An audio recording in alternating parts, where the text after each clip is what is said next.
The Adventures of Susan and Rich presents A Christmas Carol by Charles Dickens. This complete and unabridged audiobook was produced from the original 1843 edition, including a preface by the author. It is read to you by Arthur Kingsbury. Preface. I have endeavored in this ghostly little book to raise the ghost of an idea which shall not put my readers out of humour with themselves, with each other, with the season, or with me. May it haunt their house pleasantly, and no one wish to lay it. Their faithful friend and servant, Charles Dickens. December, 1843. Chapter 1. Marley's Ghost. Marley was dead, to begin with. There is no doubt whatever about that. The register of his burial was signed by the clergyman, the clerk, the undertaker, and the chief mourner. Scrooge signed it. And Scrooge's name was good upon change for anything he chose to put his hand to. Old Marley was as dead as a doornail. Mind. I don't mean to say that I know, of my own knowledge, what there is particularly dead about a doornail. I might have been inclined, myself, to regard a coffin nail as the deadest piece of ironmongery in the trade. But the wisdom of our ancestors is in the simile, and my unhallowed hands shall not disturb it, or the country's done for. You will, therefore, permit me to repeat, emphatically, that Marley was as dead as a doornail. Scrooge knew he was dead. Of course he did. How could it be otherwise? Scrooge and he were partners for I don't know how many years. Scrooge was his sole executor, his sole administrator, his sole assign, his sole residuary legatee, his sole friend, and sole mourner. And even Scrooge was not so dreadfully cut up by the sad event, but that he was an excellent man of business on the very day of the funeral, and solemnized it with an undoubted bargain. The mention of Marley's funeral brings me back to the point I started from. There is no doubt that Marley was dead. This must be distinctly understood, or nothing wonderful can come of the story I am going to relate. If we were not perfectly convinced that Hamlet's father died before the play began, there would be nothing more remarkable in his taking a stroll at night, in an easterly wind, upon his own ramparts, than there would be in any other middle-aged gentleman rashly turning out after dark in a breezy spot, say St. Paul's churchyard, for instance, literally to astonish his son's weak mind. Scrooge never painted out old Marley's name. There it stood, years afterwards, above the warehouse door, Scrooge and Marley. The firm was known as Scrooge and Marley. Sometimes people new to the business called Scrooge, and sometimes Marley, but he answered to both names. It was all the same to him. Oh! But he was a tight-fisted hand at the grindstone, Scrooge. A squeezing, wrenching, grasping, scraping, clutching, covetous, old sinner. Hard and sharp as flint, from which no steel had ever struck out, generous fire, secret, and self-contained, and solitary as an oyster. The cold within him froze his old features, nipped his pointed nose, shriveled his cheek, stiffened his gait, made his eyes red, his thin lips blue, and spoke out shrewdly in his grating voice. A frosty rime was on his head, and on his eyebrows, and his wiry chin. He carried his own low temperature always about with him, he iced his office in the dog days, and didn't thaw it 1 degree at Christmas. External heat and cold had little influence on Scrooge. Warmth could warm, no wintry weather chill him. No wind that blew was bitterer than he, no falling snow was more intent upon its purpose, no pelting rain less open to entreaty. Foul weather didn't know where to have him. The heaviest rain, and snow, and hail, and sleet could boast of the advantage over him in only one respect. They often came down handsomely, and Scrooge never did. Nobody ever stopped him in the street to say, with gladsome looks, "My dear Scrooge, how are you? When will you come to see me?" No beggars implored him to bestow a trifle, no children asked him what it was o'clock, no man or woman ever once in all his life inquired the way to such and such a place, of Scrooge. Even the blind men's dogs appeared to know him, and, when they saw him coming on, would tug their owners into doorways and up courts, and then would wag their tails as though they said, "No eye at all is better than an evil eye, dark master."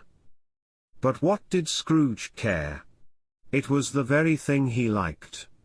To edge his way along the crowded paths of life, warning all human sympathy to keep its distance, was what the knowing ones call nuts to Scrooge. Once upon a time, of all the good days in the year, on Christmas Eve, old Scrooge sat busy in his counting-house. It was cold, bleak, biting weather, foggy withal, and he could hear the people in the court outside go wheezing up and down, beating their hands upon their breasts, and stamping their feet upon the pavement stones to warm them. The city clocks had only just gone 3, but it was quite dark already, it had not been light all day, and candles were flaring in the windows of the neighboring offices, like ruddy smears upon the palpable brown air. The fog came pouring in at every chink and keyhole, and was so dense without, that, although the court was of the narrowest, the houses opposite were mere phantoms. To see the dingy cloud come drooping down, obscuring everything, one might have thought that nature lived hard by and was brewing on a large scale.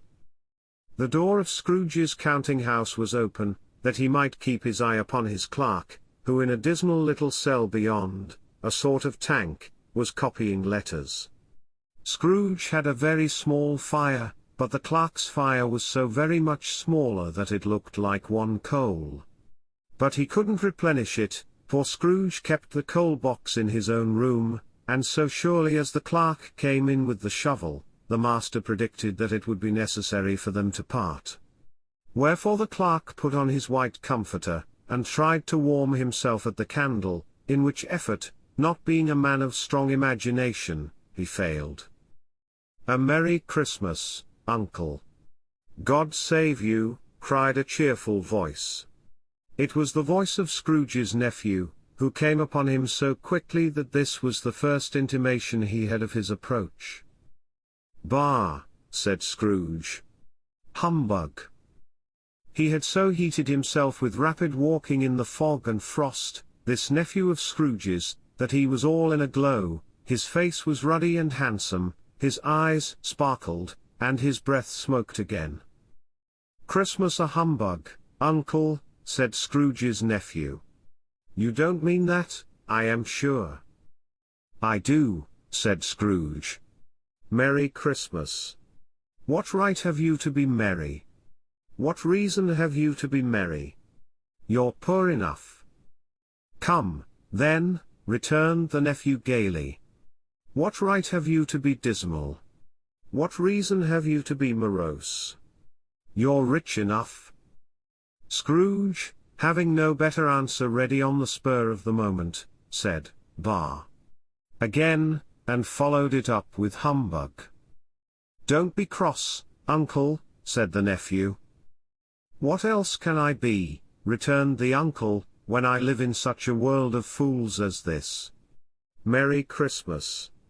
Out upon Merry Christmas. What's Christmas time to you but a time for paying bills without money, a time for finding yourself a year older, and not an hour richer, a time for balancing your books, and having every item in 'em through a round dozen of months presented dead against you.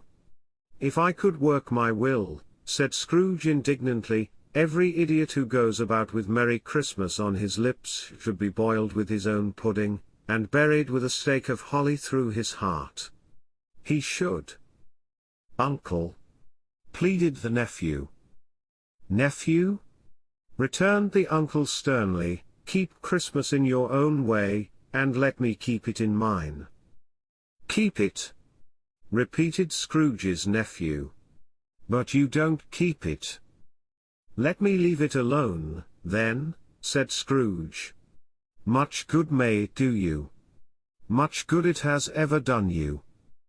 "There are many things from which I might have derived good, by which I have not profited, I dare say," returned the nephew, "Christmas among the rest.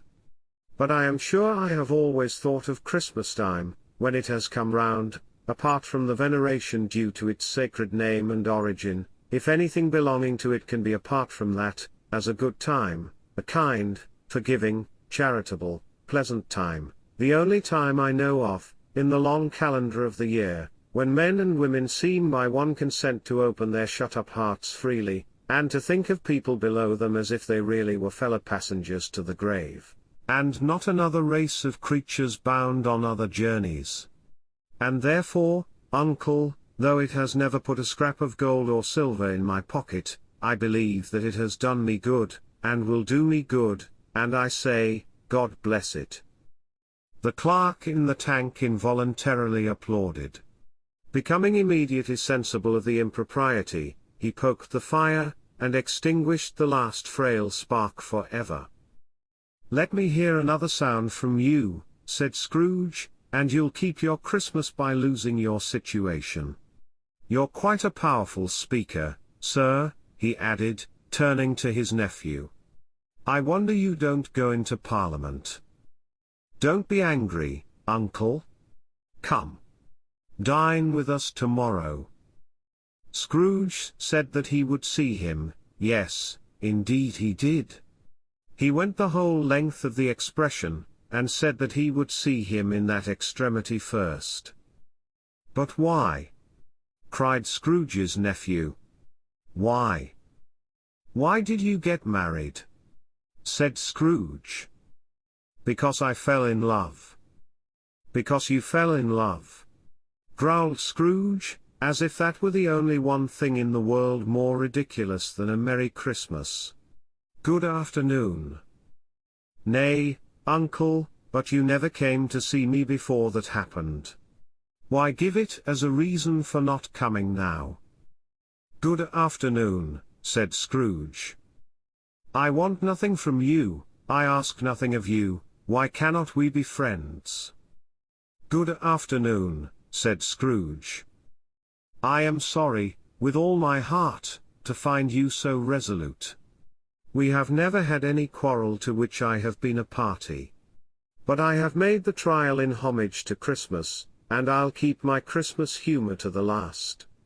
So a Merry Christmas, uncle." "Good afternoon," said Scrooge. "And a Happy New Year." "Good afternoon," said Scrooge. His nephew left the room without an angry word, notwithstanding.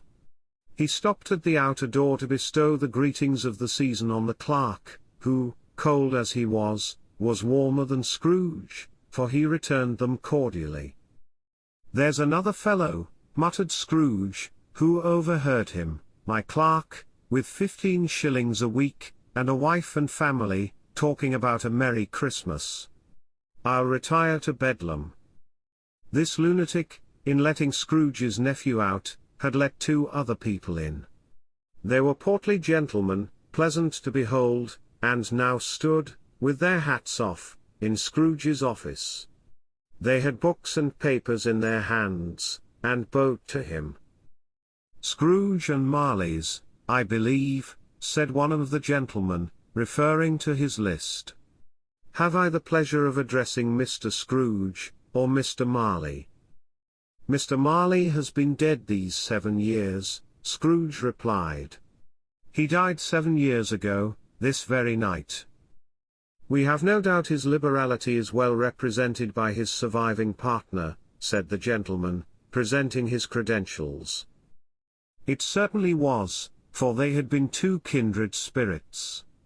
At the ominous word liberality, Scrooge frowned and shook his head, and handed the credentials back. "At this festive season of the year, Mr. Scrooge," said the gentleman, taking up a pen, "it is more than usually desirable that we should make some slight provision for the poor and destitute, who suffer greatly at the present time. Many thousands are in want of common necessaries, Hundreds of thousands are in want of common comforts, sir. Are there no prisons? Asked Scrooge. Plenty of prisons, said the gentleman, laying down the pen again. And the union workhouses? Demanded Scrooge. Are they still in operation? They are. Still, returned the gentleman, I wish I could say they were not.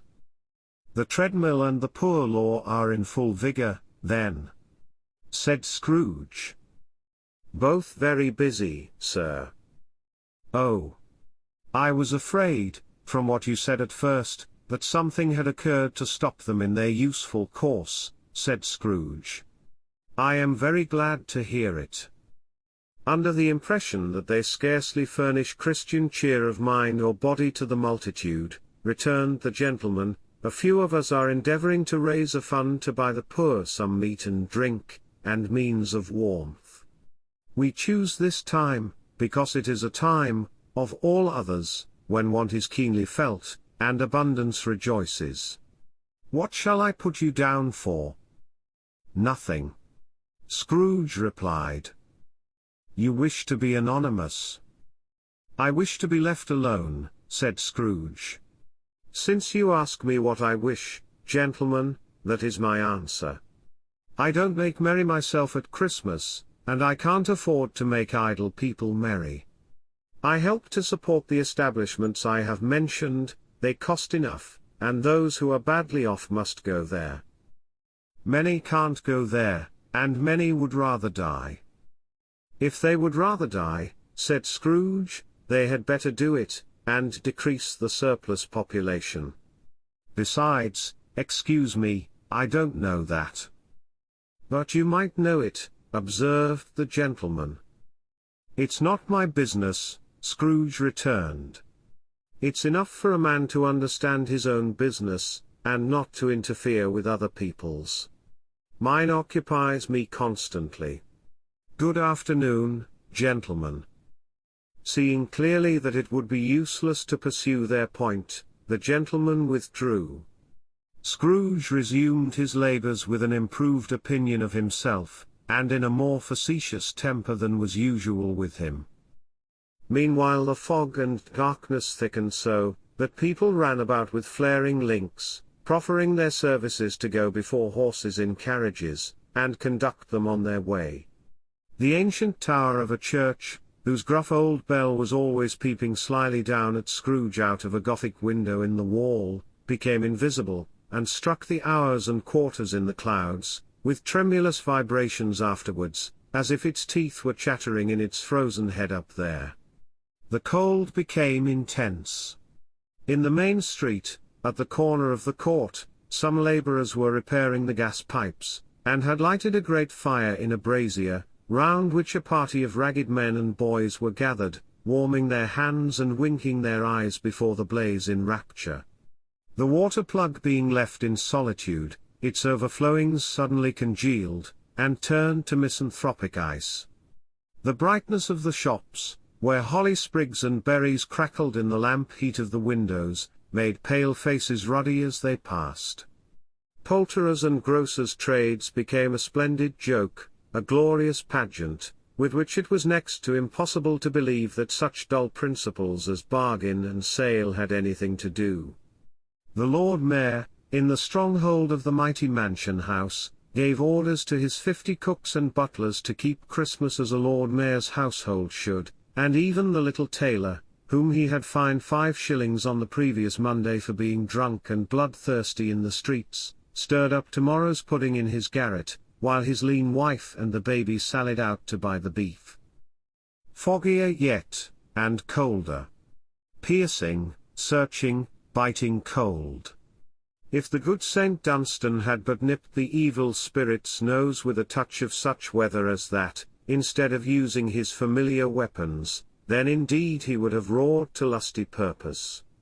The owner of one scant young nose, gnawed and mumbled by the hungry cold as bones are gnawed by dogs, stooped down at Scrooge's keyhole to regale him with a Christmas carol, but, at the first sound of "God bless you, merry gentlemen," May nothing you dismay. Scrooge seized the ruler with such energy of action, that the singer fled in terror, leaving the keyhole to the fog, and even more congenial frost. At length the hour of shutting up the counting-house arrived.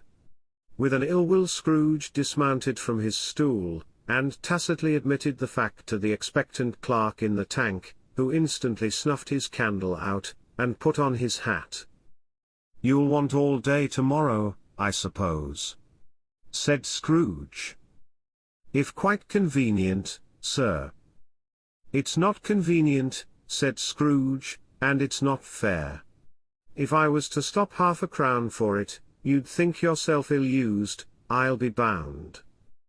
The clerk smiled faintly. "And yet," said Scrooge, "you don't think me ill-used when I pay a day's wages for no work." The clerk observed that it was only once a year. "A poor excuse for picking a man's pocket every 25th of December," said Scrooge, buttoning his greatcoat to the chin. "But I suppose you must have the whole day. Be here all the earlier next morning." The clerk promised that he would, and Scrooge walked out with a growl. The office was closed in a twinkling, and the clerk, with the long ends of his white comforter dangling below his waist, for he boasted no greatcoat, went down a slide on Cornhill, at the end of a lane of boys, 20 times, in honor of its being Christmas Eve, and then ran home to Camden Town as hard as he could pelt, to play at blindman's buff. Scrooge took his melancholy dinner in his usual melancholy tavern, and having read all the newspapers, and beguiled the rest of the evening with his banker's book, went home to bed. He lived in chambers which had once belonged to his deceased partner. They were a gloomy suite of rooms, in a lowering pile of building up a yard, where it had so little business to be, that one could scarcely help fancying it must have run there when it was a young house, playing at hide-and-seek with other houses, and have forgotten the way out again. It was old enough now, and dreary enough, for nobody lived in it but Scrooge, the other rooms being all let out as offices. The yard was so dark that even Scrooge, who knew its every stone, was fain to grope with his hands. The fog and frost so hung about the black old gateway of the house, that it seemed as if the genius of the weather sat in mournful meditation on the threshold. Now, it is a fact that there was nothing at all particular about the knocker on the door, except that it was very large. It is also a fact that Scrooge had seen it, night and morning, during his whole residence in that place, also that Scrooge had as little of what is called fancy about him as any man in the city of London, even including, which is a bold word, the corporation, alderman, and livery. Let it also be borne in mind that Scrooge had not bestowed one thought on Marley since his last mention of his 7 years dead partner that afternoon. And then let any man explain to me, if he can, how it happened that Scrooge, having his key in the lock of the door, saw in the knocker, without its undergoing any intermediate process of change, not a knocker, but Marley's face. Marley's face. It was not an impenetrable shadow, as the other objects in the yard were, but had a dismal light about it, like a bad lobster in a dark cellar. It was not angry or ferocious, but looked at Scrooge as Marley used to look, with ghostly spectacles turned up on its ghostly forehead. The hair was curiously stirred, as if by breath of hot air, and, though the eyes were wide open, they were perfectly motionless. That, and its livid color, made it horrible, but its horror seemed to be in spite of the face, and beyond its control, rather than a part of its own expression. As Scrooge looked fixedly at this phenomenon, it was a knocker again. To say that he was not startled, or that his blood was not conscious of a terrible sensation to which it had been a stranger from infancy, would be untrue. But he put his hand upon the key he had relinquished, turned it sturdily, walked in, and lighted his candle. He did pause, with a moment's irresolution, before he shut the door, and he did look cautiously behind it first, as if he half expected to be terrified with the sight of Marley's pigtails sticking out into the hall. But there was nothing on the back of the door, except the screws and nuts that held the knocker on, so he said, "Pooh, pooh," and closed it with a bang.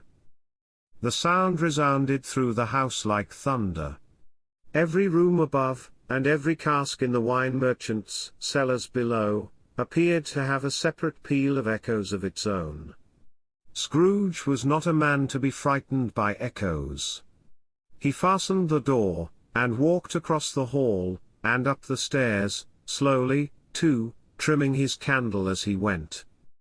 You may talk vaguely about driving a coach and six up a good old flight of stairs or through a bad young Act of Parliament, but I mean to say you might have got a hearse up that staircase, and taken it broadwise, with the splinter bar towards the wall, and the door towards the balustrades, and done it easy.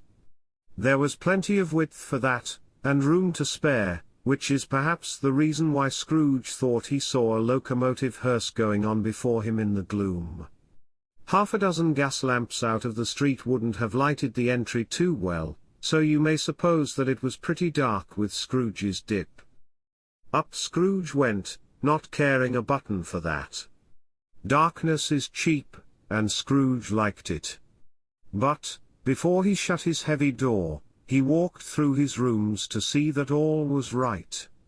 He had just enough recollection of the face to desire to do that. Sitting room, bedroom, lumber room. All as they should be. Nobody under the table, nobody under the sofa, a small fire in the grate, spoon and basin ready, and the little saucepan of gruel. Scrooge had a cold in his head, upon the hob. Nobody under the bed, nobody in the closet, nobody in his dressing gown, which was hanging up in a suspicious attitude against the wall. Lumber room as usual. Old fire guard, old shoes, 2 fish baskets, washing stand on 3 legs, and a poker. Quite satisfied, he closed his door, and locked himself in, double-locked himself in, which was not his custom. Thus secured against surprise, he took off his cravat, put on his dressing gown and slippers, and his nightcap, and sat down before the fire to take his gruel. It was a very low fire indeed, nothing on such a bitter night. He was obliged to sit close to it, and brood over it, before he could extract the least sensation of warmth from such a handful of fuel. The fireplace was an old one, built by some Dutch merchant long ago, and paved all round with quaint Dutch tiles, designed to illustrate the scriptures. There were Cains and Abels, Pharaoh's daughters, Queens of Sheba, angelic messengers descending through the air on clouds like feather beds, Abrahams, Belshazzars, apostles putting off to sea in butter boats, hundreds of figures to attract his thoughts, and yet that face of Marley, 7 years dead, came like the ancient prophet's rod, and swallowed up the whole. If each smooth tile had been a blank at first, with power to shape some picture on its surface from the disjointed fragments of his thoughts, there would have been a copy of old Marley's head on every one. "Humbug," said Scrooge, and walked across the room. After several turns he sat down again. As he threw his head back in the chair, his glance happened to rest upon a bell, a disused bell, that hung in the room, and communicated, for some purpose now forgotten, with a chamber in the highest story of the building. It was with great astonishment, and with a strange, inexplicable dread, that, as he looked, he saw this bell begin to swing.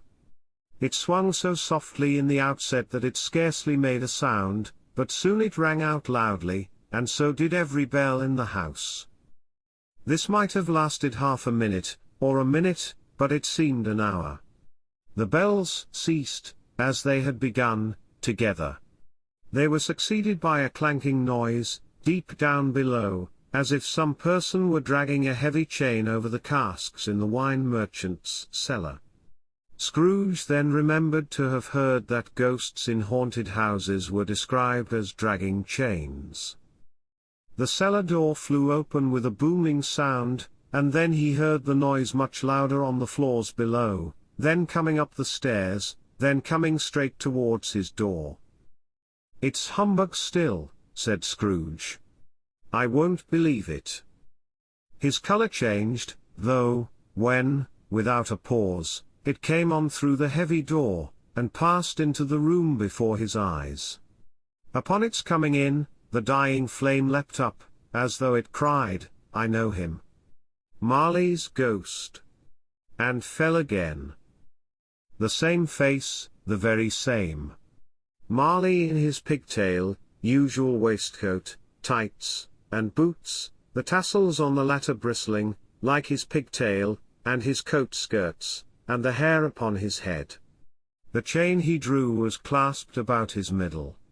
It was long, and wound about him like a tail, and it was made, for Scrooge observed it closely, of cash-boxes, keys, padlocks, ledgers, deeds, and heavy purses wrought in steel.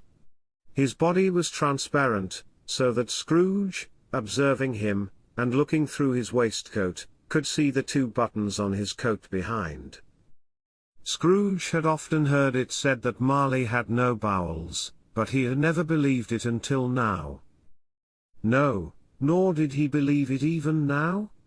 Though he looked the phantom through and through, and saw it standing before him, though he felt the chilling influence of its death-cold eyes, and marked the very texture of the folded kerchief bound about its head and chin, which wrapper he had not observed before, he was still incredulous, and fought against his senses. "How now?" said Scrooge, caustic and cold as ever. "What do you want with me?" "Much." Marley's voice, no doubt about it. "Who are you?" "Ask me who I was?" "Who were you, then?" said Scrooge, raising his voice. "You're particular, for a shade." He was going to say to a shade, but substituted this, as more appropriate. "In life I was your partner, Jacob Marley." Can you sit down?" asked Scrooge, looking doubtfully at him. "I can." "Do it, then." Scrooge asked the question, because he didn't know whether a ghost so transparent might find himself in a condition to take a chair, and felt that, in the event of its being impossible, it might involve the necessity of an embarrassing explanation. But the ghost sat down on the opposite side of the fireplace, as if he were quite used to it. "You don't believe in me," observed the ghost. "I don't," said Scrooge. "What evidence would you have of my reality beyond that of your own senses?" "I don't know," said Scrooge. "Why do you doubt your senses?" "Because," said Scrooge, "a little thing affects them. A slight disorder of the stomach makes them cheats. You may be an undigested bit of beef, a blot of mustard, a crumb of cheese, a fragment of an underdone potato. There's more of gravy than of grave about you, whatever you are." Scrooge was not much in the habit of cracking jokes, nor did he feel in his heart by any means waggish then. The truth is, that he tried to be smart, as a means of distracting his own attention, and keeping down his terror, for the spectre's voice disturbed the very marrow in his bones. To sit staring at those fixed glazed eyes in silence, for a moment, would play, Scrooge felt, the very deuce with him. There was something very awful, too, in the spectre's being provided with an infernal atmosphere of his own. Scrooge could not feel it himself, but this was clearly the case, for though the ghost sat perfectly motionless, its hair, and skirts, and tassels were still agitated as by the hot vapor from an oven. "You see this toothpick?" said Scrooge, returning quickly to the charge, for the reason just assigned, and wishing, though it were only for a second, to divert the vision's stony gaze from himself. "I do," replied the ghost. "You are not looking at it," said Scrooge. "But I see it," said the ghost, notwithstanding. "Well?" returned Scrooge, I have but to swallow this, and be for the rest of my days persecuted by a legion of goblins, all of my own creation. Humbug, I tell you, humbug. At this the spirit raised a frightful cry, and shook its chain with such a dismal and appalling noise, that Scrooge held on tight to his chair, to save himself from falling in a swoon. But how much greater was his horror when the phantom, taking off the bandage round his head, as if it were too warm to wear indoors, its lower jaw dropped down upon its breast.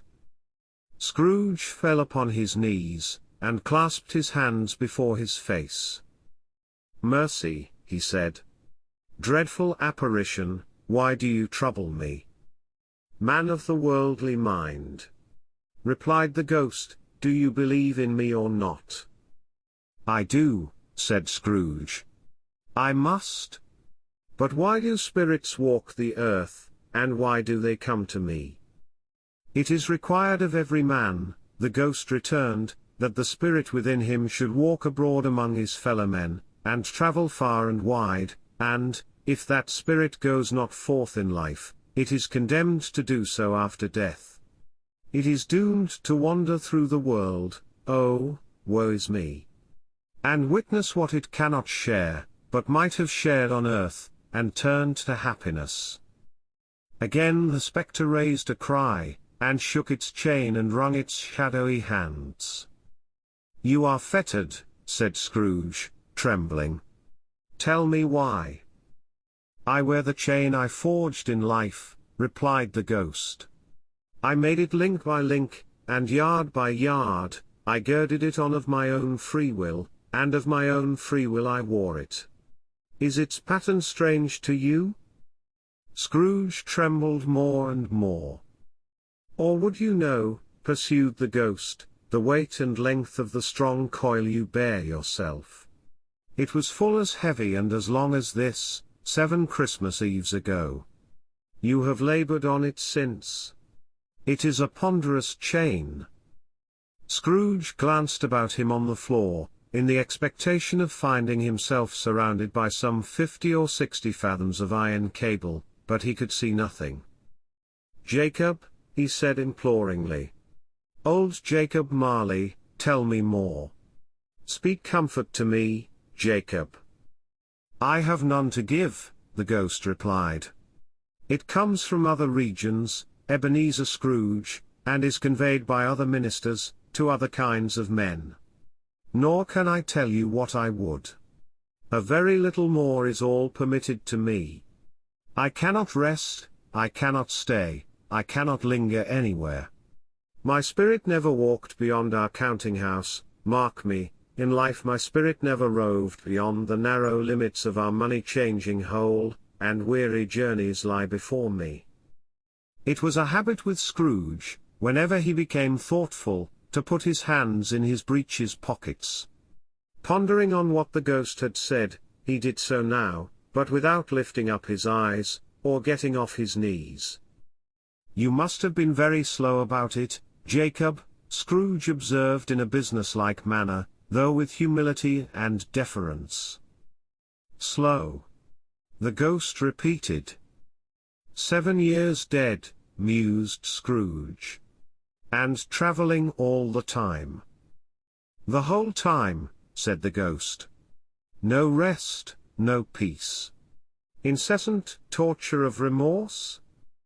"You travel fast," said Scrooge. "On the wings of the wind," replied the ghost. "You might have got over a great quantity of ground in 7 years," said Scrooge. The ghost, on hearing this, set up another cry, and clanked its chain so hideously in the dead silence of the night, that the ward would have been justified in indicting it for a nuisance. "Oh! Captive, bound, and double-ironed," cried the phantom, "not to know that ages of incessant labor, by mortal creatures, for this earth must pass into eternity before the good of which it is susceptible is all developed. Not to know that any Christian spirit working kindly in its little sphere, whatever it may be, will find its mortal life too short for its vast means of usefulness. not to know that no space of regret can make amends for one life's opportunities misused.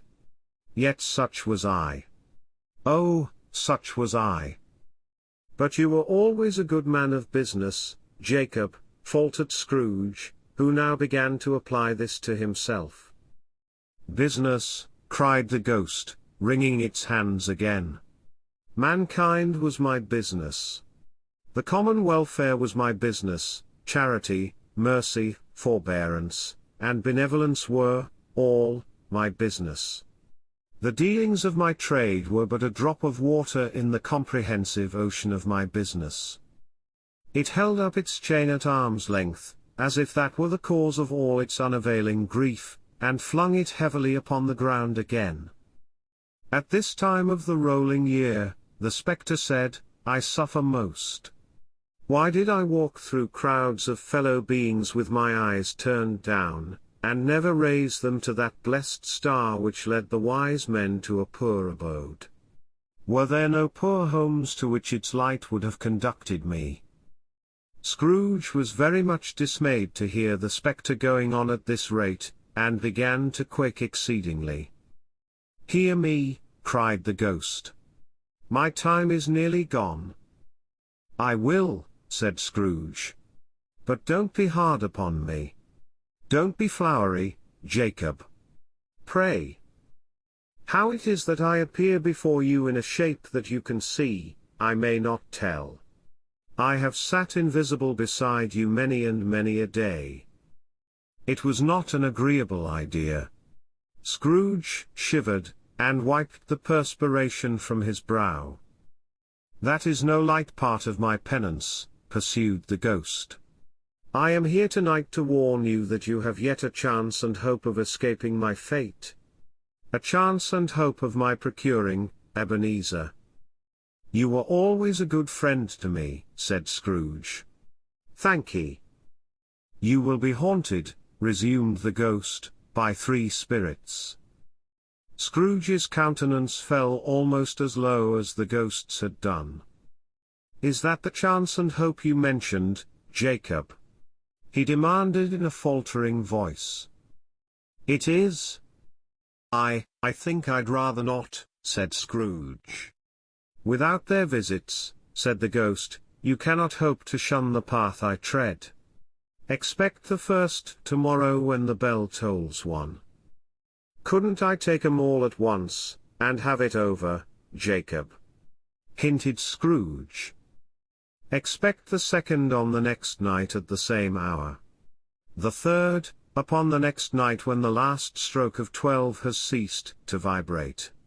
Look to see me no more, and look that, for your own sake, you remember what has passed between us. When it had said these words, the spectre took its wrapper from the table, and bound it round its head as before. Scrooge knew this by the smart sound its teeth made when the jaws were brought together by the bandage. He ventured to raise his eyes again, and found his supernatural visitor confronting him in an erect attitude, with its chain wound over and about its arm. The apparition walked backward from him, and, at every step it took, the window raised itself a little, so that, when the spectre reached it, it was wide open. It beckoned Scrooge to approach, which he did. When they were within 2 paces of each other, Marley's ghost held up its hand, warning him to come no nearer. Scrooge stopped. Not so much in obedience as in surprise and fear, for, on the raising of the hand, he became sensible of confused noises in the air, incoherent sounds of lamentation and regret, wailings inexpressibly sorrowful and self-accusatory. The spectre, after listening for a moment, joined in the mournful dirge, and floated out upon the bleak, dark night. Scrooge followed to the window, desperate in his curiosity. He looked out. The air was filled with phantoms, wandering hither and thither in restless haste, and moaning as they went. Every one of them wore chains like Marley's ghost, some few, they might be guilty governments, were linked together, none were free. Many had been personally known to Scrooge in their lives. He had been quite familiar with one old ghost in a white waistcoat, with a monstrous iron safe attached to its ankle, who cried piteously at being unable to assist a wretched woman with an infant, whom it saw below upon a doorstep. The misery with them all was, clearly, that they sought to interfere, for good, in human matters, and had lost the power for ever. Whether these creatures faded into mist, or mist enshrouded them, he could not tell. But they and their spirit voices faded together, and the night became as it had been when he walked home. Scrooge closed the window, and examined the door by which the ghost had entered. It was double locked, as he had locked it with his own hands, and the bolts were undisturbed. He tried to say humbug, but stopped at the first syllable. And being, from the emotion he had undergone, or the fatigues of the day, or his glimpse of the invisible world, or the dull conversation of the ghost, or the lateness of the hour, much in need of repose, went straight to bed without undressing, and fell asleep upon the instant. Chapter 2. The first of the three spirits. When Scrooge awoke it was so dark, that, looking out of bed, he could scarcely distinguish the transparent window from the opaque walls of his chamber. He was endeavoring to pierce the darkness with his ferret eyes, when the chimes of a neighboring church struck the 4 quarters. So he listened for the hour. To his great astonishment, the heavy bell went on from 6 to 7, and from 7 to 8, and regularly up to 12, then stopped. 12. It was past 2 when he went to bed. The clock was wrong. An icicle must have got into the works. 12. He touched the spring of his repeater, to correct this most preposterous clock.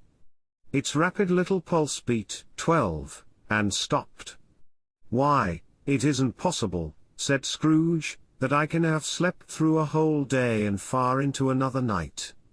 It isn't possible that anything has happened to the sun, and this is 12 at noon."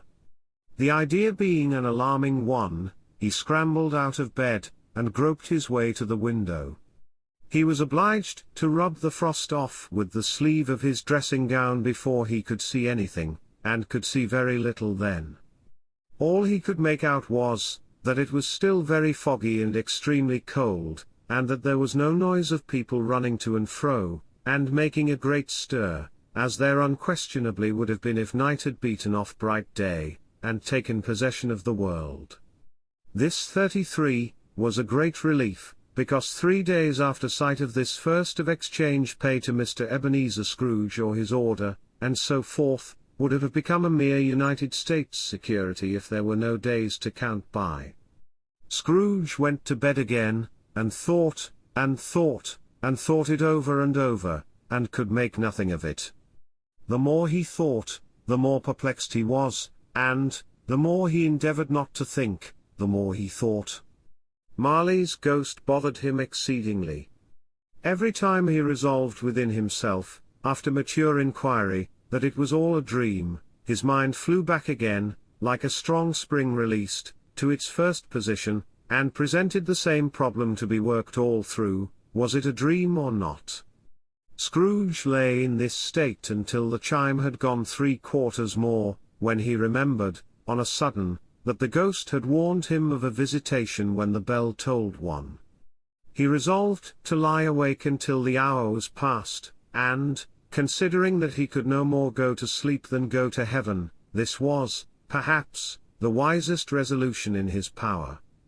The quarter was so long, that he was more than once convinced he must have sunk into a doze unconsciously, and missed the clock.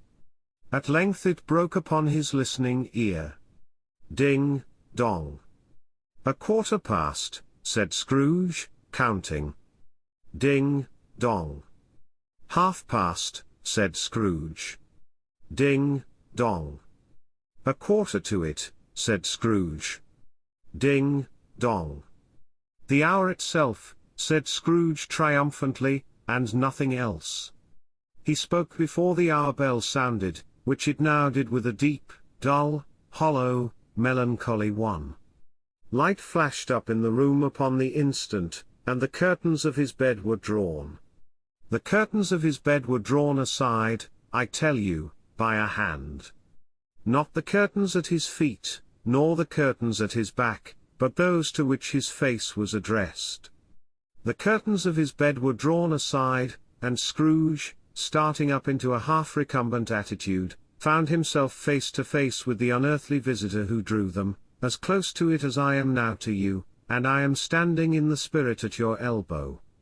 It was a strange figure, like a child, yet not so like a child as like an old man, viewed through some supernatural medium, which gave him the appearance of having receded from the view, and being diminished to a child's proportions. Its hair, which hung about its neck and down its back, was white, as if with age, and yet the face had not a wrinkle in it, and the tenderest bloom was on the skin. The arms were very long and muscular, the hands the same, as if its hold were of uncommon strength. Its legs and feet, most delicately formed, were, like those upper members, bare. It wore a tunic of the purest white, and round its waist was bound a lustrous belt, the sheen of which was beautiful. It held a branch of fresh green holly in its hand, and, in singular contradiction of that wintry emblem, had its dress trimmed with summer flowers. But the strangest thing about it was, that from the crown of its head there sprung a bright clear jet of light, by which all this was visible, and which was doubtless the occasion of its using, in its duller moments, a great extinguisher for a cap, which it now held under its arm. Even this, though, when Scrooge looked at it with increasing steadiness, was not its strangest quality.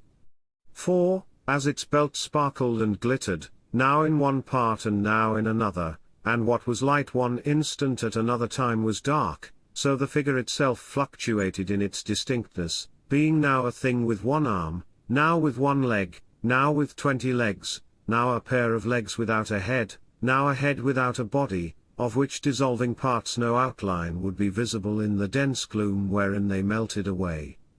And, in the very wonder of this, it would be itself again, distinct and clear as ever. Are you the spirit, sir, whose coming was foretold to me? Asked Scrooge. I am.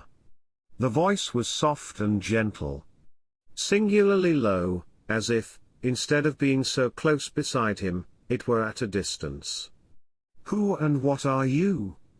Scrooge demanded. I am the ghost of Christmas past. Long past? Inquired Scrooge, observant of its dwarfish stature. No. Your past?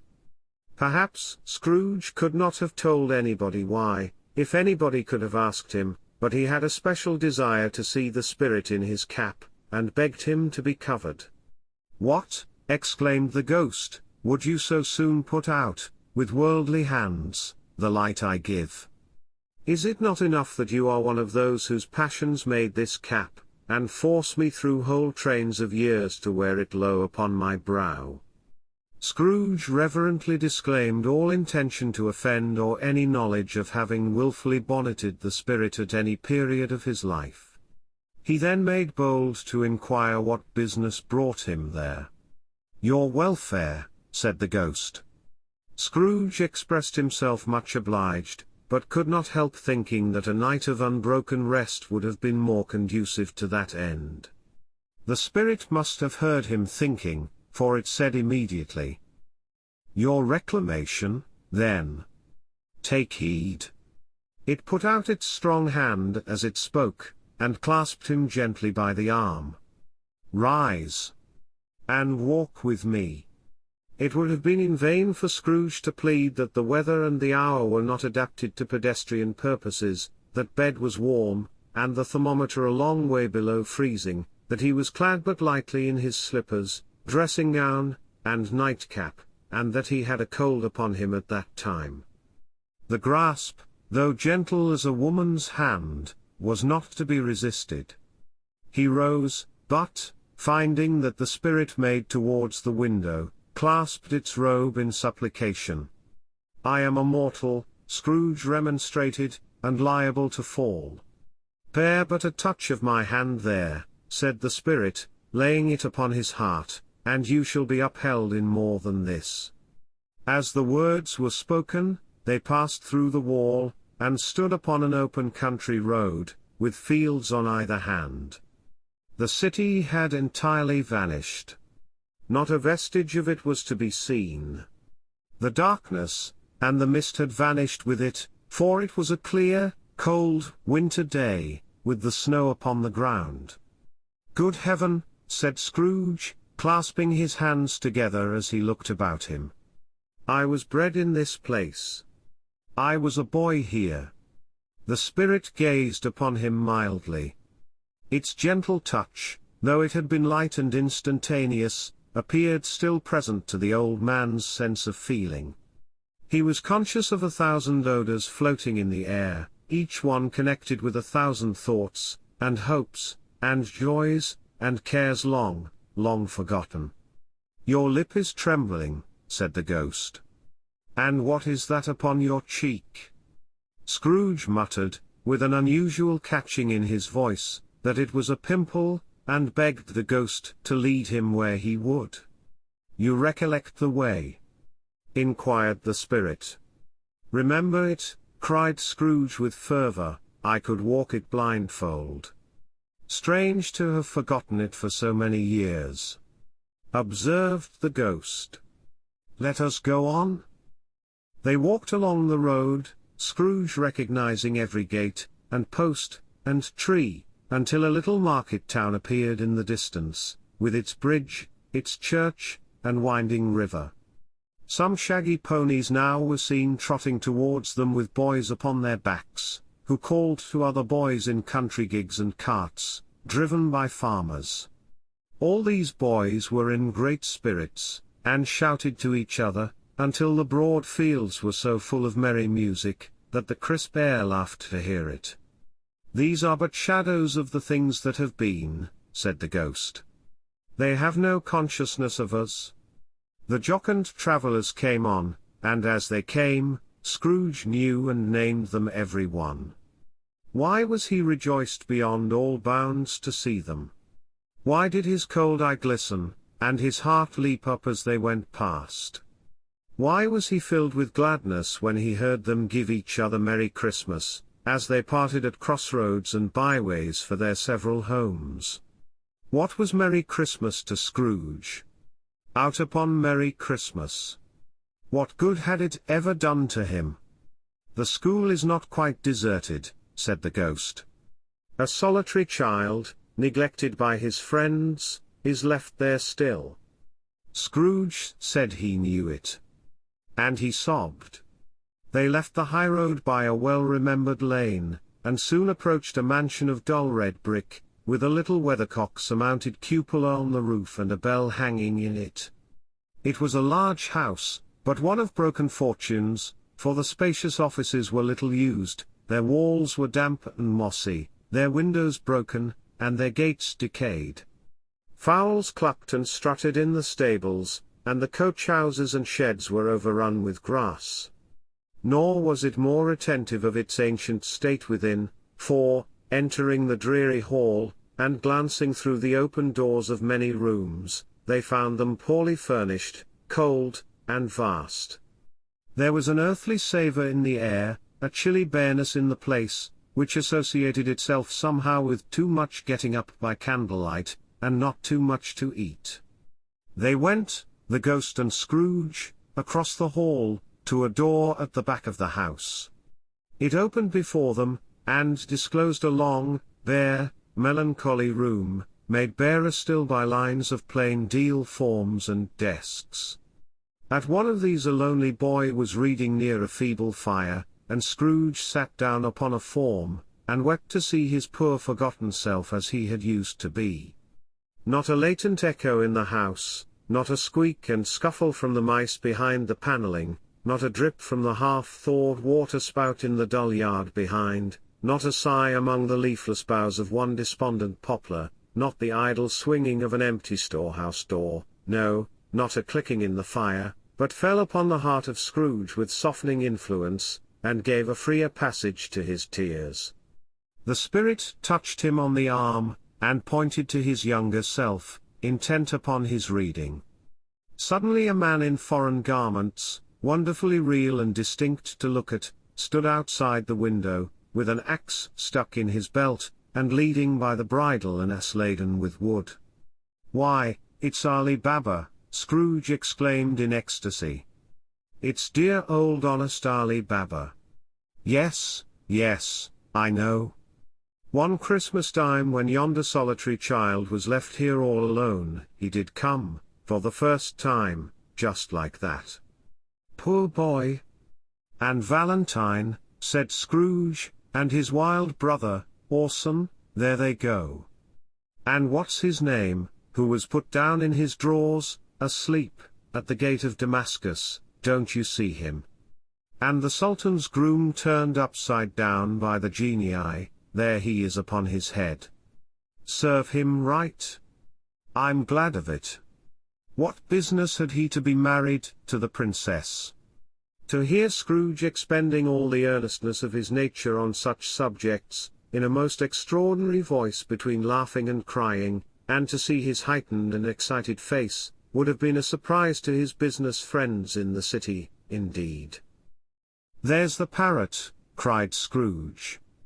"Green body and yellow tail, with a thing like a lettuce growing out of the top of his head, there he is. Poor Robin Crusoe he called him, when he came home again after sailing round the island.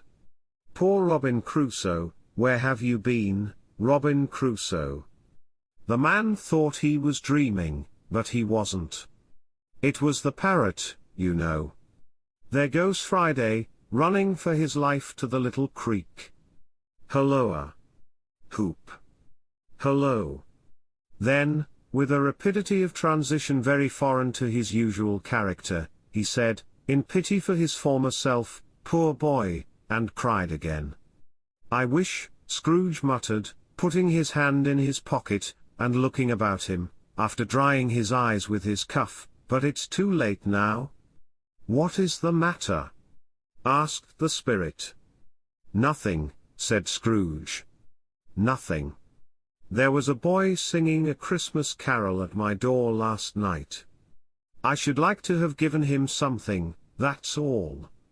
The ghost smiled thoughtfully, and waved its hand, saying, as it did so, "Let us see another Christmas." Scrooge's former self grew larger at the words, and the room became a little darker and more dirty. The panels shrunk, the windows cracked, fragments of plaster fell out of the ceiling, and the naked laths were shown instead, but how all this was brought about Scrooge knew no more than you do. He only knew that it was quite correct, that everything had happened so, that there he was, alone again, when all the other boys had gone home for the jolly holidays. He was not reading now, but walking up and down despairingly. Scrooge looked at the ghost, and, with a mournful shaking of his head, glanced anxiously towards the door. It opened, and a little girl, much younger than the boy, came darting in, and, putting her arms about his neck, and often kissing him, addressed him as her dear, dear brother. "I have come to bring you home, dear brother," said the child, clapping her tiny hands, and bending down to laugh. "To bring you home, home, home?" "Home, little Fan," returned the boy. "Yes," said the child, brimful of glee. "Home for good and all. Home for ever and ever. Father is so much kinder than he used to be, that home's like heaven. He spoke so gently to me one dear night when I was going to bed, that I was not afraid to ask him once more if you might come home, and he said yes, you should, and sent me in a coach to bring you.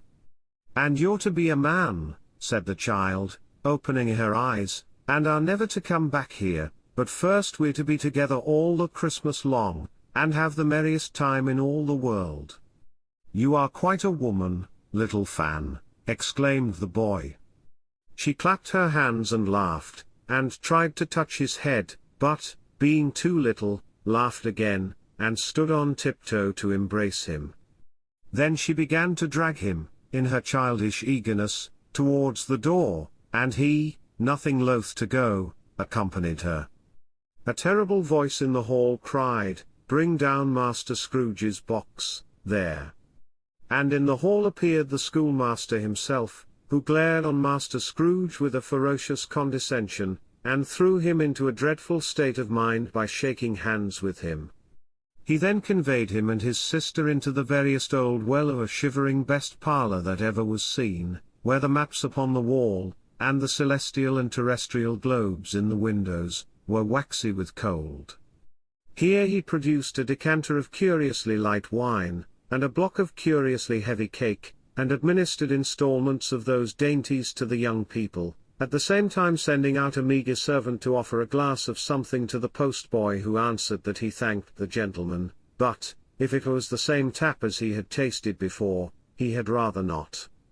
Master Scrooge's trunk being by this time tied on to the top of the chaise, the children bade the schoolmaster good-bye right willingly, and, getting into it, drove gaily down the garden sweep, the quick wheels dashing the hoar-frost and snow from off the dark leaves of the evergreens like spray. "Always a delicate creature, whom a breath might have withered," said the ghost. "But she had a large heart." "So she had," cried Scrooge. "You're right. I will not gainsay it, spirit. God forbid." "She died a woman," said the ghost, "and had, as I think, children." "One child?" Scrooge returned. "True," said the ghost. "Your nephew?" Scrooge seemed uneasy in his mind, and answered briefly, "Yes." Although they had but that moment left the school behind them, they were now in the busy thoroughfares of a city, where shadowy passengers passed and repassed, where shadowy carts and coaches battled for the way, and all the strife and tumult of a real city were. It was made plain enough, by the dressing of the shops, that here, too, it was Christmas time again, but it was evening, and the streets were lighted up. The ghost stopped at a certain warehouse door, and asked Scrooge if he knew it. "Know it?" said Scrooge. "Was I apprenticed here?" They went in. At sight of an old gentleman in a Welsh wig, sitting behind such a high desk, that if he had been 2 inches taller, he must have knocked his head against the ceiling, Scrooge cried in great excitement, "Why, it's old Fezziwig! Bless his heart, it's Fezziwig alive again!" Old Fezziwig laid down his pen, and looked up at the clock, which pointed to the hour of 7. He rubbed his hands, adjusted his capacious waistcoat, laughed all over himself, from his shoes to his organ of benevolence, and called out, in a comfortable, oily, rich, fat, jovial voice, "Yo-ho, there! Ebenezer! Dick!" Scrooge's former self, now grown a young man, came briskly in, accompanied by his fellow prentice. "Dick Wilkins, to be sure," said Scrooge to the ghost. "Bless me, yes. There he is. He was very much attached to me, was Dick. Poor Dick. Dear, dear." "Yo-ho, my boys," said Fezziwig. "No more work tonight. Christmas Eve, Dick. Christmas, Ebenezer. Let's have the shutters up," cried old Fezziwig with a sharp clap of his hands, "before a man can say Jack Robinson. You wouldn't believe how those 2 fellows went at it. They charged into the street with the shutters, 1, 2, 3, had 'em up in their places, 4, 5, 6, barred 'em and pinned 'em, 7, 8, 9, and came back before you could have got to 12, panting like race horses." "Hilly-ho!" cried old Fezziwig, skipping down from the high desk with wonderful agility. "Clear away, my lads, and let's have lots of room here. Hilly-ho, Dick! Chirrup, Ebenezer! Clear away!" There was nothing they wouldn't have cleared away, or couldn't have cleared away, with old Fezziwig looking on. It was done in a minute. Every movable was packed off, as if it were dismissed from public life for evermore. The floor was swept and watered, the lamps were trimmed, fuel was heaped upon the fire, and the warehouse was as snug, and warm, and dry, and bright a ball-room as you would desire to see upon a winter's night. In came a fiddler with a music book, and went up to the lofty desk, and made an orchestra of it, and tuned like 50 stomachaches. In came Mrs. Fezziwig, one vast substantial smile. In came the 3 Miss Fezziwigs, beaming and lovable. In came the 6 young followers whose hearts they broke. In came all the young men and women employed in the business. In came the housemaid, with her cousin the baker. In came the cook, with her brother's particular friend the milkman. In came the boy from over the way, who was suspected of not having board enough from his master, trying to hide himself behind the girl from next door but one, who was proved to have had her ears pulled by her mistress. In they all came, one after another, some shyly, some boldly, some gracefully, some awkwardly, some pushing, some pulling, in they all came, anyhow and everyhow. Away they all went, 20 couple at once, hands half round and back again the other way, down the middle and up again, round and round in various stages of affectionate grouping, old top couple always turning up in the wrong place, new top couple starting off again as soon as they got there, all top couples at last, and not a bottom one to help them. When this result was brought about, old Fezziwig, clapping his hands to stop the dance, cried out, "Well done!" And the fiddler plunged his hot face into a pot of porter, especially provided for that purpose. But, scorning rest upon his reappearance, he instantly began again, though there were no dancers yet, as if the other fiddler had been carried home, exhausted, on a shutter, and he were a brand new man resolved to beat him out of sight, or perish. There were more dances, and there were forfeits, and more dances, and there was cake, and there was negus, and there was a great piece of cold roast, and there was a great piece of cold boiled, and there were mince pies, and plenty of beer. But the great effect of the evening came after the roast and boiled, when the fiddler, an artful dog, mind, the sort of man who knew his business better than you or I could have told it him, struck up Sir Roger de Coverley. Then old Fezziwig stood out to dance with Mrs. Fezziwig. Top couple, too, with a good stiff piece of work cut out for them, 3 or 4 and 20 pair of partners, people who were not to be trifled with, people who would dance, and had no notion of walking. But if they had been twice as many, 4 times, old Fezziwig would have been a match for them, and so would Mrs. Fezziwig. As to her, she was worthy to be his partner in every sense of the term. If that's not high praise, tell me higher, and I'll use it. A positive light appeared to issue from Fezziwig's calves. They shone in every part of the dance like moons. You couldn't have predicted, at any given time, what would become of them next. And when old Fezziwig and Mrs. Fezziwig had gone all through the dance, advance and retire, both hands to your partner, bow and curtsy, corkscrew, thread the needle, and back again to your place, Fezziwig cut so deftly, that he appeared to wink with his legs, and came upon his feet again without a stagger. When the clock struck 11, this domestic ball broke up. Mr. and Mrs. Fezziwig took their stations, one on either side the door, and, shaking hands with every person individually as he or she went out, wished him or her a Merry Christmas. When everybody had retired but the 2 prentices, they did the same to them, and thus the cheerful voices died away, and the lads were left to their beds, which were under a counter in the back shop. During the whole of this time Scrooge had acted like a man out of his wits. His heart and soul were in the scene, and with his former self. He corroborated everything, remembered everything, enjoyed everything, and underwent the strangest agitation. It was not until now, when the bright faces of his former self and Dick were turned from them, that he remembered the ghost, and became conscious that it was looking full upon him, while the light upon its head burned very clear. "A small matter," said the ghost, "to make these silly folks so full of gratitude." "Small?" echoed Scrooge.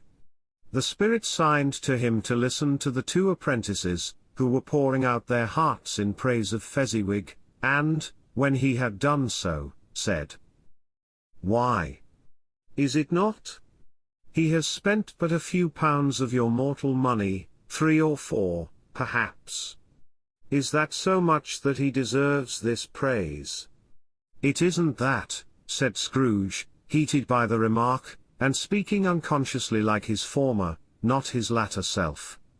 "It isn't that, spirit. He has the power to render us happy or unhappy, to make our service light or burdensome, a pleasure or a toil. Say that his power lies in words and looks, in things so slight and insignificant that it is impossible to add and count 'em up, what then? The happiness he gives is quite as great as if it cost a fortune." He felt the spirit's glance, and stopped. "What is the matter?" asked the ghost. "Nothing particular," said Scrooge. "Something, I think," the ghost insisted. "No," said Scrooge, "no. I should like to be able to say a word or two to my clerk just now. That's all." His former self turned down the lamps as he gave utterance to the wish, and Scrooge and the ghost again stood side by side in the open air. "My time grows short," observed the spirit. "Quick!" This was not addressed to Scrooge, or to anyone whom he could see, but it produced an immediate effect. For again Scrooge saw himself. He was older now, a man in the prime of life. His face had not the harsh and rigid lines of later years, but it had begun to wear the signs of care and avarice. There was an eager, greedy, restless motion in the eye, which showed the passion that had taken root, and where the shadow of the growing tree would fall. He was not alone, but sat by the side of a fair young girl in a mourning dress, in whose eyes there were tears, which sparkled in the light that shone out of the ghost of Christmas past. "It matters little," she said softly. "To you very little.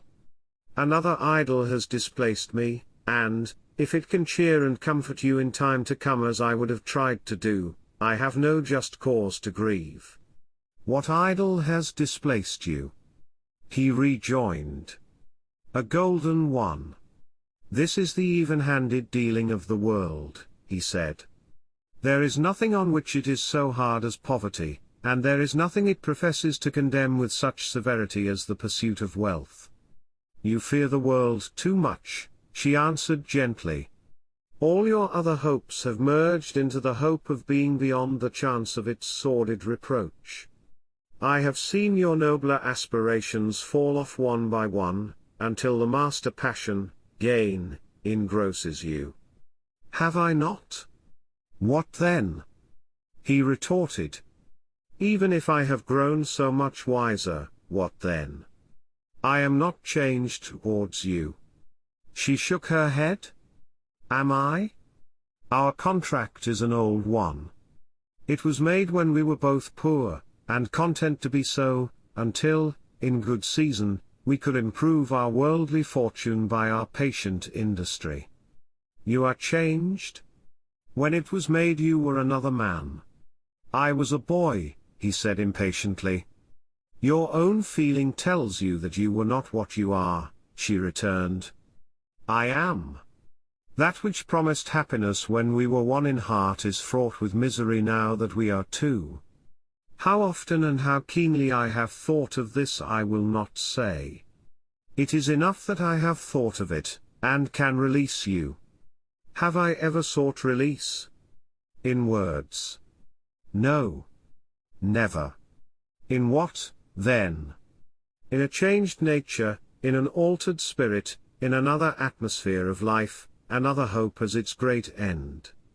In everything that made my love of any worth or value in your sight.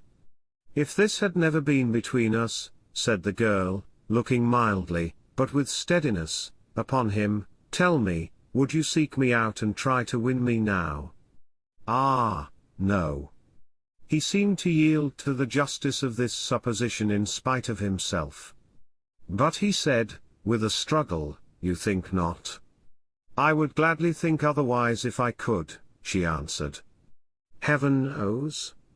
When I have learned a truth like this, I know how strong and irresistible it must be.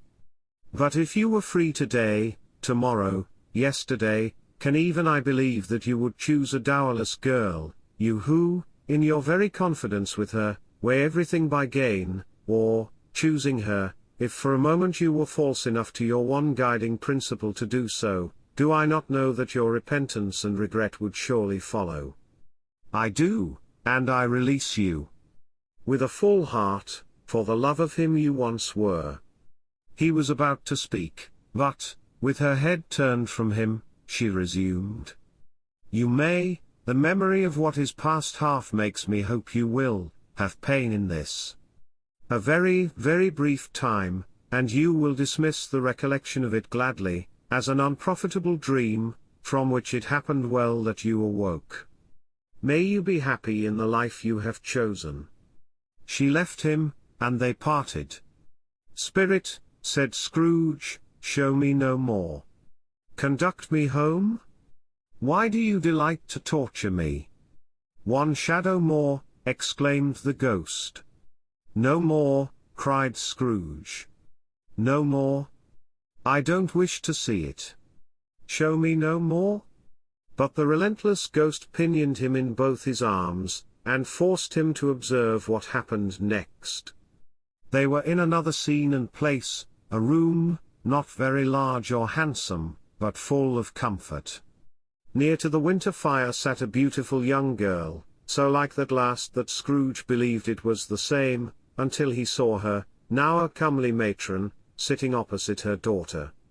The noise in this room was perfectly tumultuous, for there were more children there than Scrooge in his agitated state of mind could count, and, unlike the celebrated herd in the poem, they were not 40 children conducting themselves like one, but every child was conducting itself like 40. The consequences were uproarious beyond belief, but no one seemed to care. On the contrary, the mother and daughter laughed heartily, and enjoyed it very much, and the latter, soon beginning to mingle in the sports, got pillaged by the young brigands most ruthlessly. What would I not have given to be one of them? Though I never could have been so rude, no, no. I wouldn't for the wealth of all the world have crushed the braided hair, and torn it down, and, for the precious little shoe, I wouldn't have plucked it off, God bless my soul, to save my life. As to measuring her waist in sport, as they did, bold young brood, I couldn't have done it. I should have expected my arm to have grown round it for a punishment, and never come straight again. And yet I should have dearly liked, I own, to have touched her lips, to have questioned her, that she might have opened them, to have looked upon the lashes of her downcast eyes, and never raised a blush, to have let loose waves of hair, an inch of which would be a keepsake beyond price. In short, I should have liked, I do confess, to have had the lightest license of a child, and yet to have been man enough to know its value. But now a knocking at the door was heard, and such a rush immediately ensued that she, with laughing face and plundered dress, was borne towards it in the center of a flushed and boisterous group, just in time to greet the father, who came home attended by a man laden with Christmas toys and presents. Then the shouting and the struggling, and the onslaught that was made on the defenseless porter. The scaling him, with chairs for ladders, to dive into his pockets, despoil him of brown paper parcels, hold on tight by his cravat, hug him round the neck, pummel his back, and kick his legs in irrepressible affection. The shouts of wonder and delight with which the development of every package was received. The terrible announcement that the baby had been taken in the act of putting a doll's frying pan into his mouth, and was more than suspected of having swallowed a fictitious turkey, glued on a wooden platter. The immense relief of finding this a false alarm. The joy, and gratitude, and ecstasy. They are all indescribable alike. It is enough that by degrees, the children and their emotions got out of the parlor, and, by one stair at a time, up to the top of the house, where they went to bed, and so subsided. And now Scrooge looked on more attentively than ever, when the master of the house, having his daughter leaning fondly on him, sat down with her and her mother at his own fireside, and when he thought that such another creature, quite as graceful and as full of promise, might have called him father, and been a springtime in the haggard winter of his life, his sight grew very dim indeed. "Belle," said the husband, turning to his wife with a smile, "I saw an old friend of yours this afternoon." "Who was it?" "Guess." "How can I?" "Tut, don't I know?" she added in the same breath, laughing as he laughed. "Mr. Scrooge?" Mr. Scrooge it was. I passed his office window, and as it was not shut up, and he had a candle inside, I could scarcely help seeing him. His partner lies upon the point of death, I hear, and there he sat alone. Quite alone in the world, I do believe. "Spirit," said Scrooge in a broken voice, "remove me from this place." "I told you these were shadows of the things that have been," said the ghost. "That they are what they are, do not blame me." "Remove me," Scrooge exclaimed. "I cannot bear it." He turned upon the ghost, and seeing that it looked upon him with a face in which in some strange way there were fragments of all the faces it had shown him, wrestled with it. "Leave me. Take me back. Haunt me no longer." In the struggle, if that can be called a struggle in which the ghost, with no visible resistance on its own part, was undisturbed by any effort of its adversary, Scrooge observed that its light was burning high and bright, and dimly connecting that with its influence over him, he seized the extinguisher cap, and by a sudden action pressed it down upon its head. The spirit dropped beneath it, so that the extinguisher covered its whole form, but, though Scrooge pressed it down with all his force, he could not hide the light, which streamed from under it in an unbroken flood upon the ground. He was conscious of being exhausted, and overcome by an irresistible drowsiness, and, further, of being in his own bedroom. He gave the cap a parting squeeze, in which his hand relaxed, and had barely time to reel to bed before he sank into a heavy sleep. Chapter 3. The second of the three spirits. Awaking in the middle of a prodigiously tough snore, and sitting up in bed to get his thoughts together, Scrooge had no occasion to be told that the bell was again upon the stroke of 1. He felt that he was restored to consciousness in the right nick of time, for the especial purpose of holding a conference with the second messenger dispatched to him through Jacob Marley's intervention. But, finding that he turned uncomfortably cold when he began to wonder which of his curtains this new spectre would draw back, he put them every one aside with his own hands, and, lying down again, established a sharp lookout all round the bed. For he wished to challenge the spirit on the moment of its appearance, and did not wish to be taken by surprise and made nervous. Gentlemen of the free and easy sort, who plume themselves on being acquainted with a move or two, and being usually equal to the time of day, express the wide range of their capacity for adventure by observing that they are good for anything from pitch and toss to manslaughter, between which opposite extremes, no doubt, there lies a tolerably wide and comprehensive range of subjects. Without venturing for Scrooge quite as hardily as this, I don't mind calling on you to believe that he was ready for a good broad field of strange appearances, and that nothing between a baby and a rhinoceros would have astonished him very much. Now, being prepared for almost anything, he was not by any means prepared for nothing, and consequently, when the bell struck 1, and no shape appeared, he was taken with a violent fit of trembling. 5 minutes, 10 minutes, a quarter of an hour went by, yet nothing came. All this time he lay upon his bed, the very core and center of a blaze of ruddy light, which streamed upon it when the clock proclaimed the hour, and which, being only light, was more alarming than a dozen ghosts, as he was powerless to make out what it meant, or would be at, and was sometimes apprehensive that he might be at that very moment an interesting case of spontaneous combustion, without having the consolation of knowing it. At last, however, he began to think, as you or I would have thought at first, for it is always the person not in the predicament who knows what ought to have been done in it, and would unquestionably have done it too. At last, I say, he began to think that the source and secret of this ghostly light might be in the adjoining room, from whence, on further tracing it, it seemed to shine. This idea taking full possession of his mind, he got up softly, and shuffled in his slippers to the door. The moment Scrooge's hand was on the lock, a strange voice called him by his name, and bade him enter. He obeyed. It was his own room. There was no doubt about that. But it had undergone a surprising transformation. The walls and ceiling were so hung with living green, that it looked a perfect grove, from every part of which bright gleaming berries glistened. The crisp leaves of holly, mistletoe, and ivy reflected back the light, as if so many little mirrors had been scattered there, and such a mighty blaze went roaring up the chimney as that dull petrifaction of a hearth had never known in Scrooge's time, or Marley's, or for many and many a winter season gone.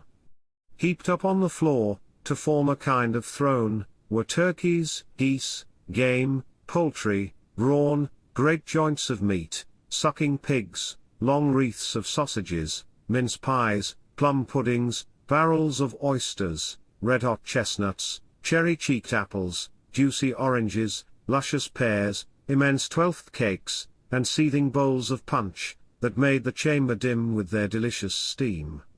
In easy state upon this couch there sat a jolly giant, glorious to see, who bore a glowing torch, in shape not unlike Plenty's horn, and held it up, high up, to shed its light on Scrooge as he came peeping round the door.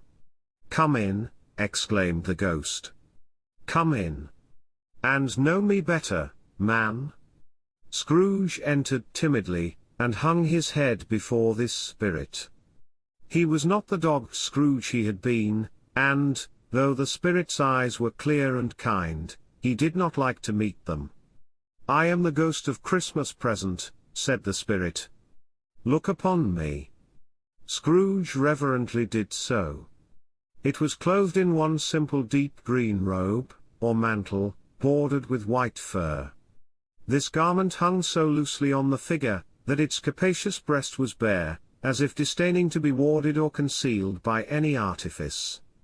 Its feet, observable beneath the ample folds of the garment, were also bare, and on its head it wore no other covering than a holly wreath, set here and there with shining icicles. Its dark brown curls were long and free as its genial face, its sparkling eye, its open hand, its cheery voice, its unconstrained demeanor, and its joyful air. Girded round its middle was an antique scabbard, but no sword was in it, and the ancient sheath was eaten up with rust. "You have never seen the like of me before," exclaimed the spirit. "Never," Scrooge made answer to it. "Have never walked forth with the younger members of my family, meaning, for I am very young, my elder brothers born in these later years?" pursued the phantom. "I don't think I have," said Scrooge. "I am afraid I have not." "Have you had many brothers, spirit?" "More than 1800, said the ghost. "A tremendous family to provide for," muttered Scrooge. The ghost of Christmas present rose. "Spirit," said Scrooge submissively, "conduct me where you will. I went forth last night on compulsion, and I learnt a lesson which is working now. Tonight, if you have aught to teach me, let me profit by it. Touch my robe?" Scrooge did as he was told, and held it fast. Holly, mistletoe, red berries, ivy, turkeys, geese, game, poultry, brawn, meat, pigs, sausages, oysters, pies, puddings, fruit, and punch, all vanished instantly. So did the room, the fire, the ruddy glow, the hour of night, and they stood in the city streets on Christmas morning, where, for the weather was severe, the people made a rough, but brisk and not unpleasant kind of music, in scraping the snow from the pavement in front of their dwellings, and from the tops of their houses, whence it was mad delight to the boys to see it come plumping down into the road below, and splitting into artificial little snowstorms.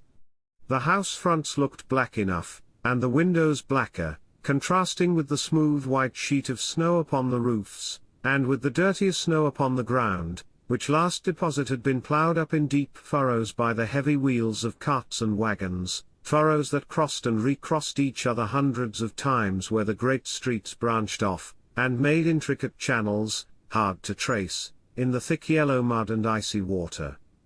The sky was gloomy, and the shortest streets were choked up with a dingy mist, half thawed, half frozen, whose heavier particles descended in a shower of sooty atoms, as if all the chimneys in Great Britain had, by one consent, caught fire, and were blazing away to their dear hearts' content. There was nothing very cheerful in the climate or the town, and yet was there an air of cheerfulness abroad that the clearest summer air and brightest summer sun might have endeavoured to diffuse in vain. For, the people who were shovelling away on the housetops were jovial and full of glee, calling out to one another from the parapets, and now and then exchanging a facetious snowball, better-natured missile far than many a wordy jest, laughing heartily if it went right, and not less heartily if it went wrong. The poulterers' shops were still half open, and the fruiterers were radiant in their glory. There were great, round, pot-bellied baskets of chestnuts, shaped like the waistcoats of jolly old gentlemen, lolling at the doors, and tumbling out into the street in their apoplectic opulence.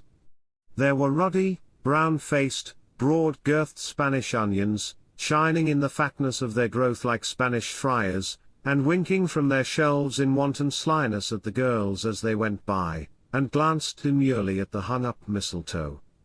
There were pears and apples clustered high in blooming pyramids, there were bunches of grapes, made, in the shopkeeper's benevolence, to dangle from conspicuous hooks that people's mouths might water gratis as they passed. There were piles of filberts, mossy and brown, recalling, in their fragrance, ancient walks among the woods, and pleasant shufflings ankle-deep through withered leaves. There were Norfolk biffins, squab and swarthy, setting off the yellow of the oranges and lemons, and, in the great compactness of their juicy persons, urgently entreating and beseeching to be carried home in paper bags, and eaten after dinner.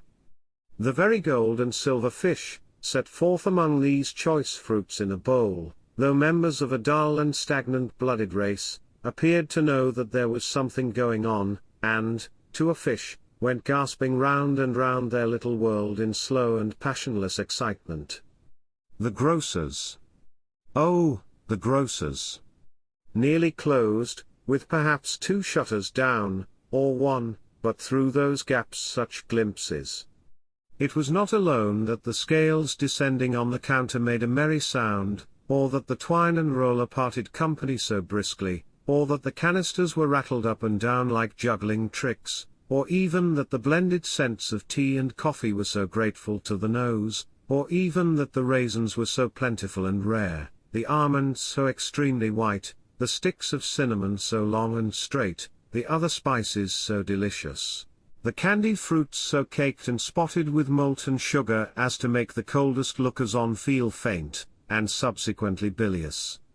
Nor was it that the figs were moist and pulpy, or that the French plums blushed in modest tartness from their highly decorated boxes, or that everything was good to eat and in its Christmas dress, but the customers were all so hurried and so eager in the hopeful promise of the day, that they tumbled up against each other at the door, crashing their wicker baskets wildly, and left their purchases upon the counter, and came running back to fetch them, and committed hundreds of the like mistakes, in the best humour possible, while the grocer and his people were so frank and fresh, that the polished hearts with which they fastened their aprons behind might have been their own, worn outside for general inspection, and for Christmas doors to peck at if they chose.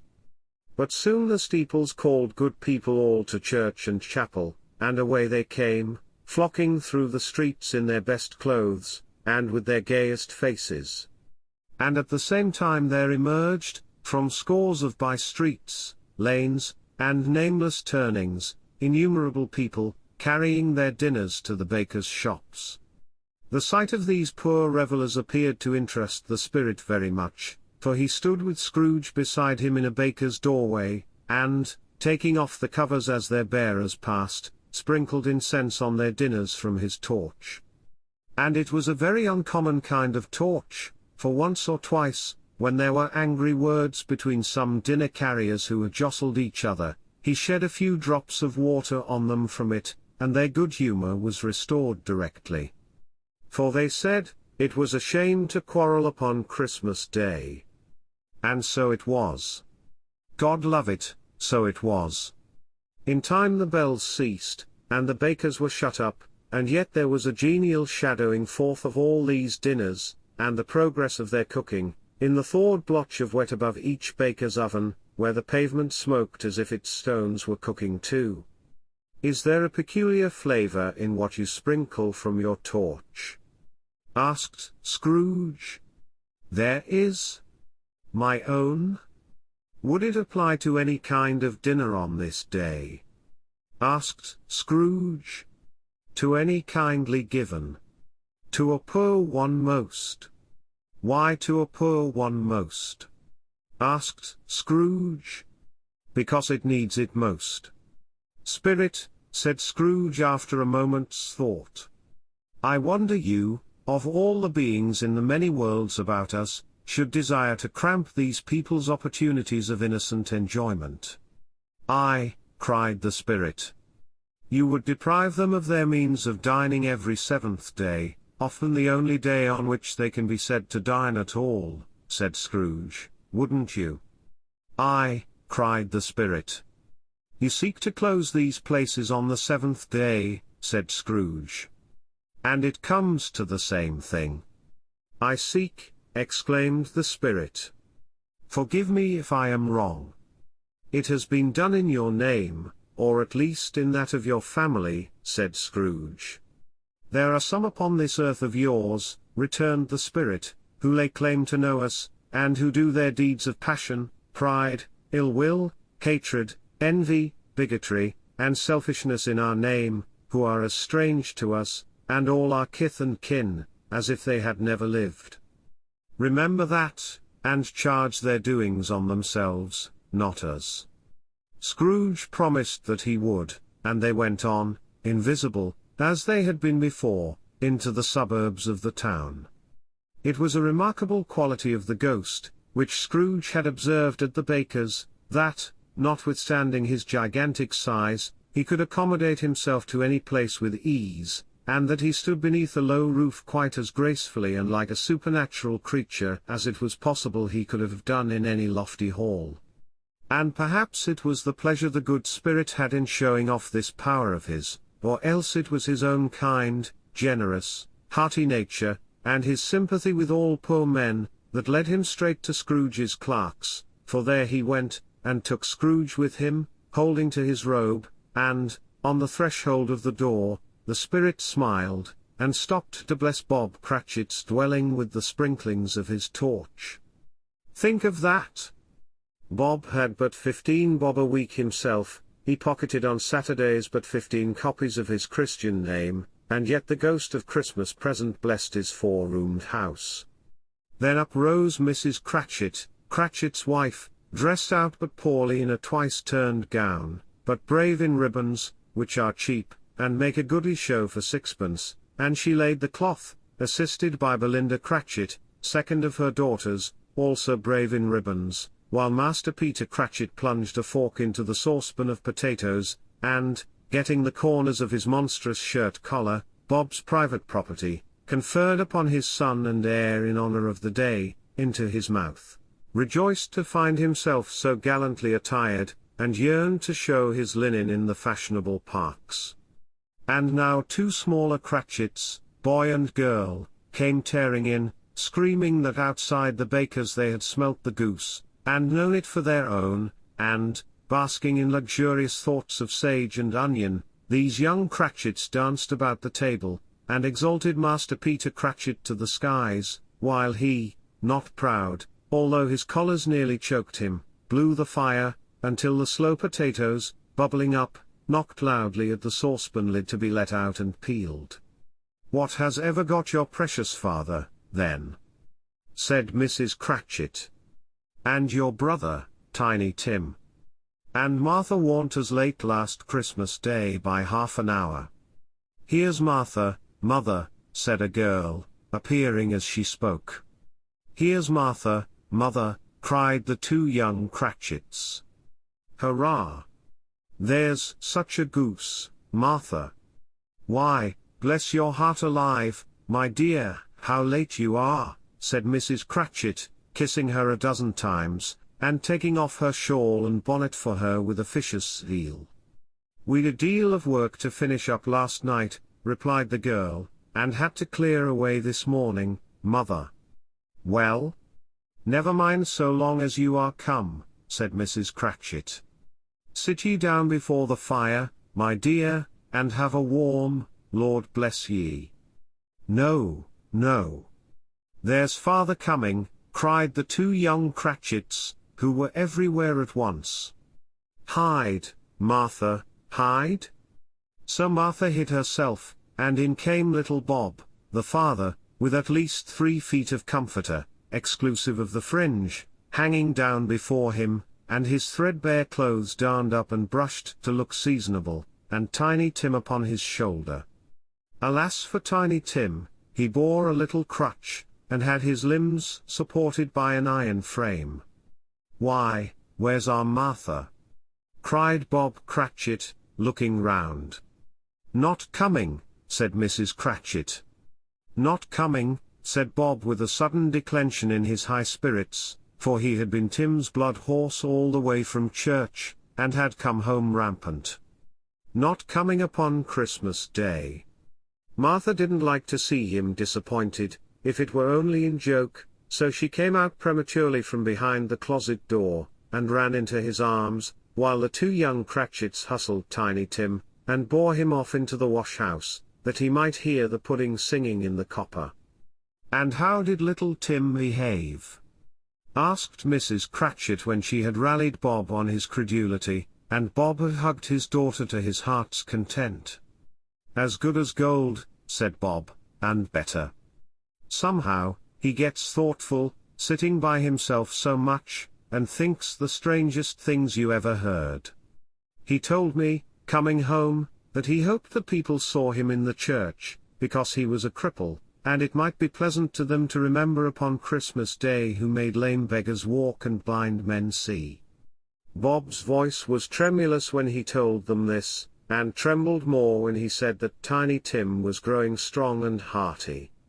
His active little crutch was heard upon the floor, and back came Tiny Tim before another word was spoken, escorted by his brother and sister to his stool beside the fire, and while Bob, turning up his cuffs, as if, poor fellow, they were capable of being made more shabby, compounded some hot mixture in a jug with gin and lemons, and stirred it round, and put it on the hob to simmer, Master Peter and the two ubiquitous young Cratchits went to fetch the goose, with which they soon returned in high procession.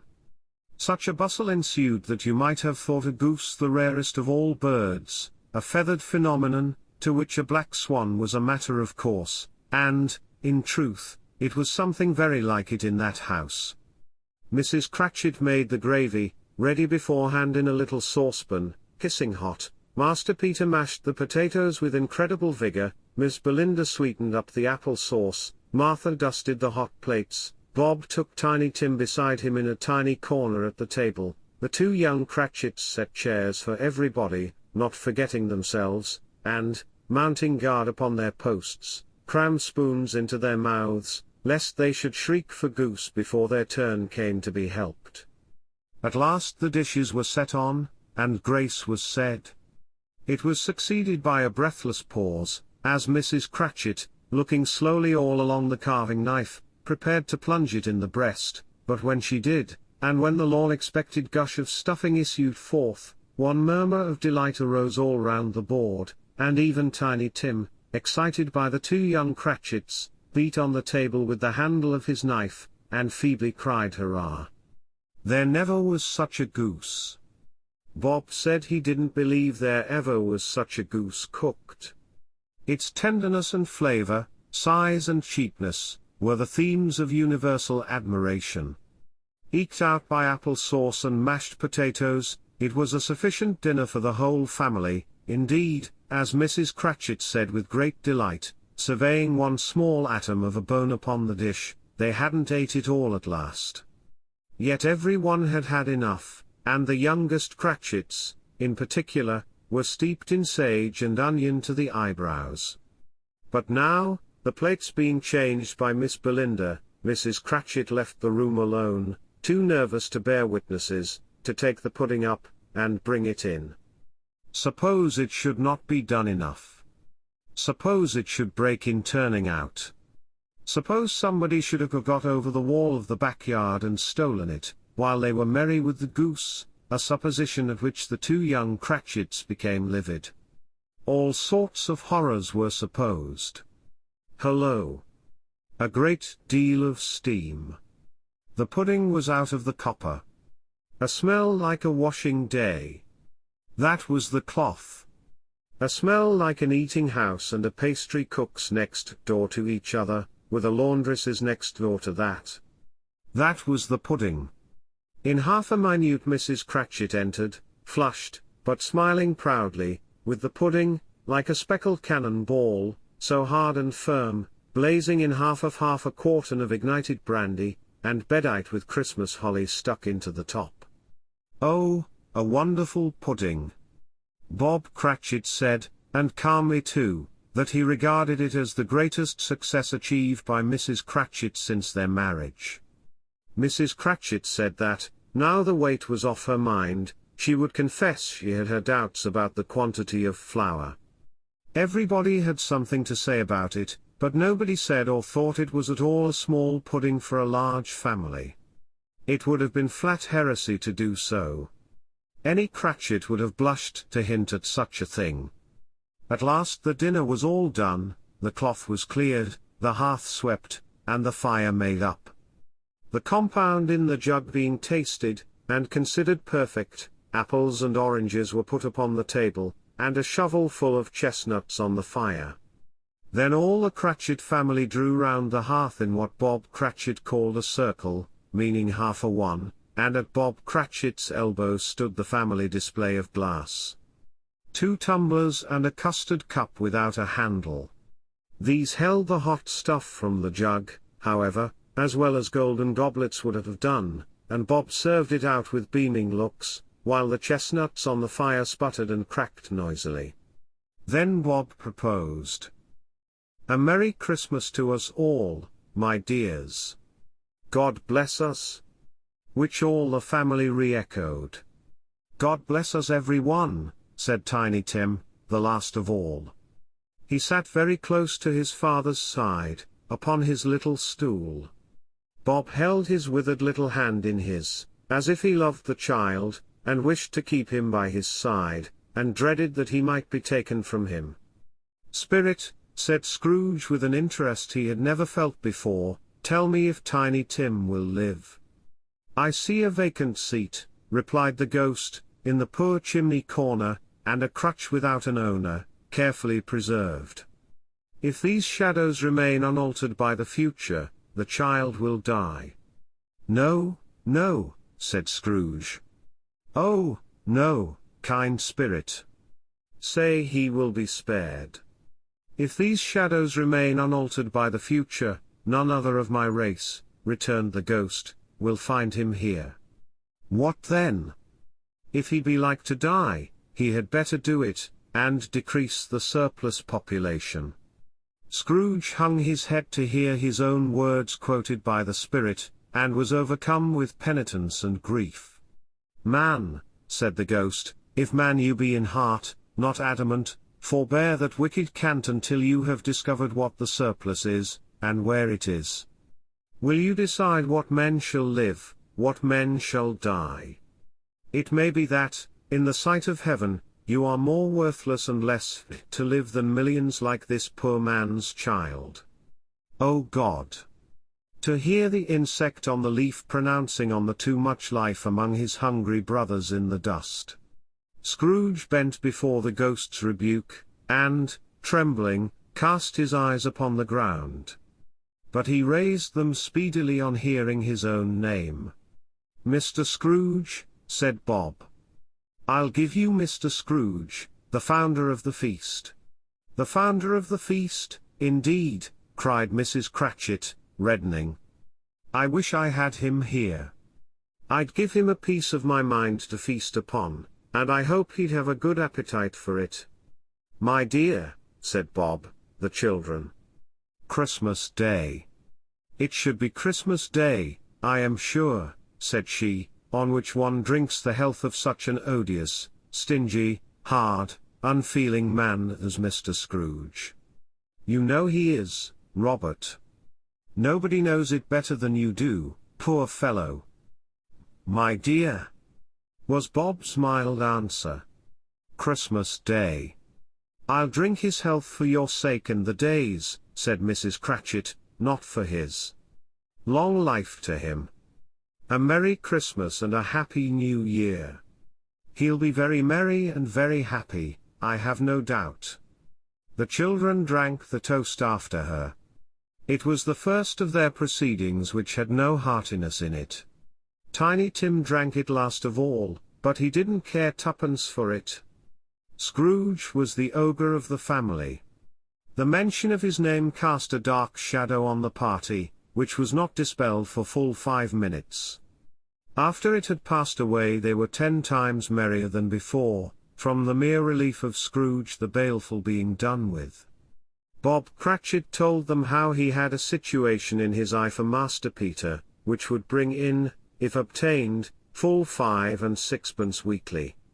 The 2 young Cratchits laughed tremendously at the idea of Peter's being a man of business, and Peter himself looked thoughtfully at the fire from between his collars, as if he were deliberating what particular investments he should favor when he came into the receipt of that bewildering income. Martha, who was a poor apprentice at a milliner's, then told them what kind of work she had to do, and how many hours she worked at a stretch, and how she meant to lie abed tomorrow morning for a good long rest, tomorrow being a holiday she passed at home. Also how she had seen a countess and a lord some days before, and how the lord was much about as tall as Peter, at which Peter pulled up his collars so high, that you couldn't have seen his head if you had been there. All this time the chestnuts and the jug went round and round, and by they had a song, about a lost child travelling in the snow, from Tiny Tim, who had a plaintive little voice, and sang it very well indeed. There was nothing of high mark in this. They were not a handsome family, they were not well dressed, their shoes were far from being waterproof, their clothes were scanty, and Peter might have known, and very likely did, the inside of a pawnbroker's. But they were happy, grateful, pleased with one another, and contented with the time, and when they faded, and looked happier yet in the bright sprinklings of the Spirit's torch at parting, Scrooge had his eye upon them, and especially on Tiny Tim, until the last. By this time it was getting dark, and snowing pretty heavily, and as Scrooge and the Spirit went along the streets, the brightness of the roaring fires in kitchens, parlors, and all sorts of rooms was wonderful. Here, the flickering of the blaze showed preparations for a cozy dinner, with hot plates baking through and through before the fire, and deep red curtains, ready to be drawn to shut out cold and darkness. There, all the children of the house were running out into the snow to meet their married sisters, brothers, cousins, uncles, aunts, and be the first to greet them. Here, again, were shadows on the window blinds of guests assembling, and there a group of handsome girls, all hooded and fur-booted, and all chattering at once, tripped lightly off to some near neighbor's house, where, woe upon the single man who saw them enter, artful witches, well they knew it, in a glow. But, If you had judged from the numbers of people on their way to friendly gatherings, you might have thought that no one was at home to give them welcome when they got there, instead of every house expecting company, and piling up its fires half chimney high. Blessings on it, how the ghost exulted! How it bared its breadth of breast, and opened its capacious palm, and floated on, outpouring, with a generous hand, its bright and harmless mirth on everything within its reach. The very lamplighter, who ran on before, dotting the dusky street with specks of light, and who was dressed to spend the evening somewhere, laughed out loudly as the spirit passed, though little kenned the lamplighter that he had any company but Christmas. And now, without a word of warning from the ghost, they stood upon a bleak and desert moor, where monstrous masses of rude stone were cast about, as though it were the burial place or giants, and water spread itself wheresoever it listed, or would have done so, but for the frost that held it prisoner, and nothing grew but moss and furze, and coarse, rank grass. Down in the west the setting sun had left a streak of fiery red, which glared upon the desolation for an instant, like a sullen eye, and, frowning lower, lower, lower yet, was lost in the thick gloom of darkest night. "What place is this?" asked Scrooge. "A place where miners live, who labor in the bowels of the earth," returned the spirit. "But they know me? See!" A light shone from the window of a hut, and swiftly they advanced towards it. Passing through the wall of mud and stone, they found a cheerful company assembled round a glowing fire. An old man and woman, with their children and their children's children, and another generation beyond that, all decked out gaily in their holiday attire. The old man, in a voice that seldom rose above the howling of the wind upon the barren waste, was singing them a Christmas song. It had been a very old song when he was a boy, and from time to time they all joined in the chorus. So surely as they raised their voices, the old man got quite blithe and loud, and, so surely as they stopped, his vigor sank again. The spirit did not tarry here, but bade Scrooge hold his robe, and, passing on above the moor, sped whither? Not to see. To see? To Scrooge's horror, looking back, he saw the last of the land, a frightful range of rocks, behind them, and his ears were deafened by the thundering of water, as it rolled and roared, and raged among the dreadful caverns it had worn, and fiercely tried to undermine the earth. Built upon a dismal reef of sunken rocks, some league or so from shore, on which the waters chafed and dashed, the wild year through, there stood a solitary lighthouse. Great heaps of seaweed clung to its base, and storm birds, born of the wind, one might suppose, as seaweed of the water, rose and fell about it, like the waves they skimmed. But, even here, two men who watched the light had made a fire that through the loophole in the thick stone wall shed out a ray of brightness on the awful sea. Joining their horny hands over the rough table at which they sat, they wished each other Merry Christmas in their can of grog, and one of them, the elder too, with his face all damaged and scarred with hard weather, as the figurehead of an old ship might be, struck up a sturdy song that was like a gale in itself.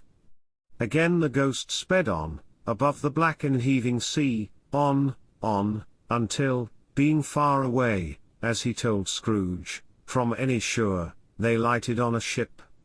They stood beside the helmsman at the wheel, the lookout in the bow, the officers who had the watch, dark, ghostly figures in their several stations, but every man among them hummed a Christmas tune, or had a Christmas thought, or spoke below his breath to his companion of some bygone Christmas day, with homeward hopes belonging to it. And every man on board, waking or sleeping, good or bad, had had a kinder word for one another on that day than on any day in the year, and had shared to some extent in its festivities, and had remembered those he cared for at a distance, and had known that they delighted to remember him.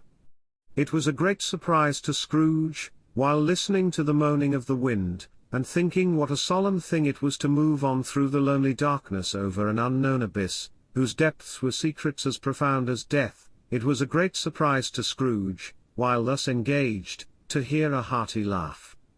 It was a much greater surprise to Scrooge to recognize it as his own nephew's, and to find himself in a bright, dry, gleaming room, with the Spirit standing smiling by his side, and looking at that same nephew with approving affability. "Ha, ha," laughed Scrooge's nephew. "Ha, ha, ha. If you should happen, by any unlikely chance, to know a man more blessed in a laugh than Scrooge's nephew, all I can say is, I should like to know him too. Introduce him to me, and I'll cultivate his acquaintance. It is a fair, even-handed, noble adjustment of things, that, while there is infection in disease and sorrow, there is nothing in the world so irresistibly contagious as laughter and good humor." When Scrooge's nephew laughed in this way, holding his sides, rolling his head, and twisting his face into the most extravagant contortions, Scrooge's niece, by marriage, laughed as heartily as he. And their assembled friends, being not a bit behindhand, roared out lustily. "Ha, ha!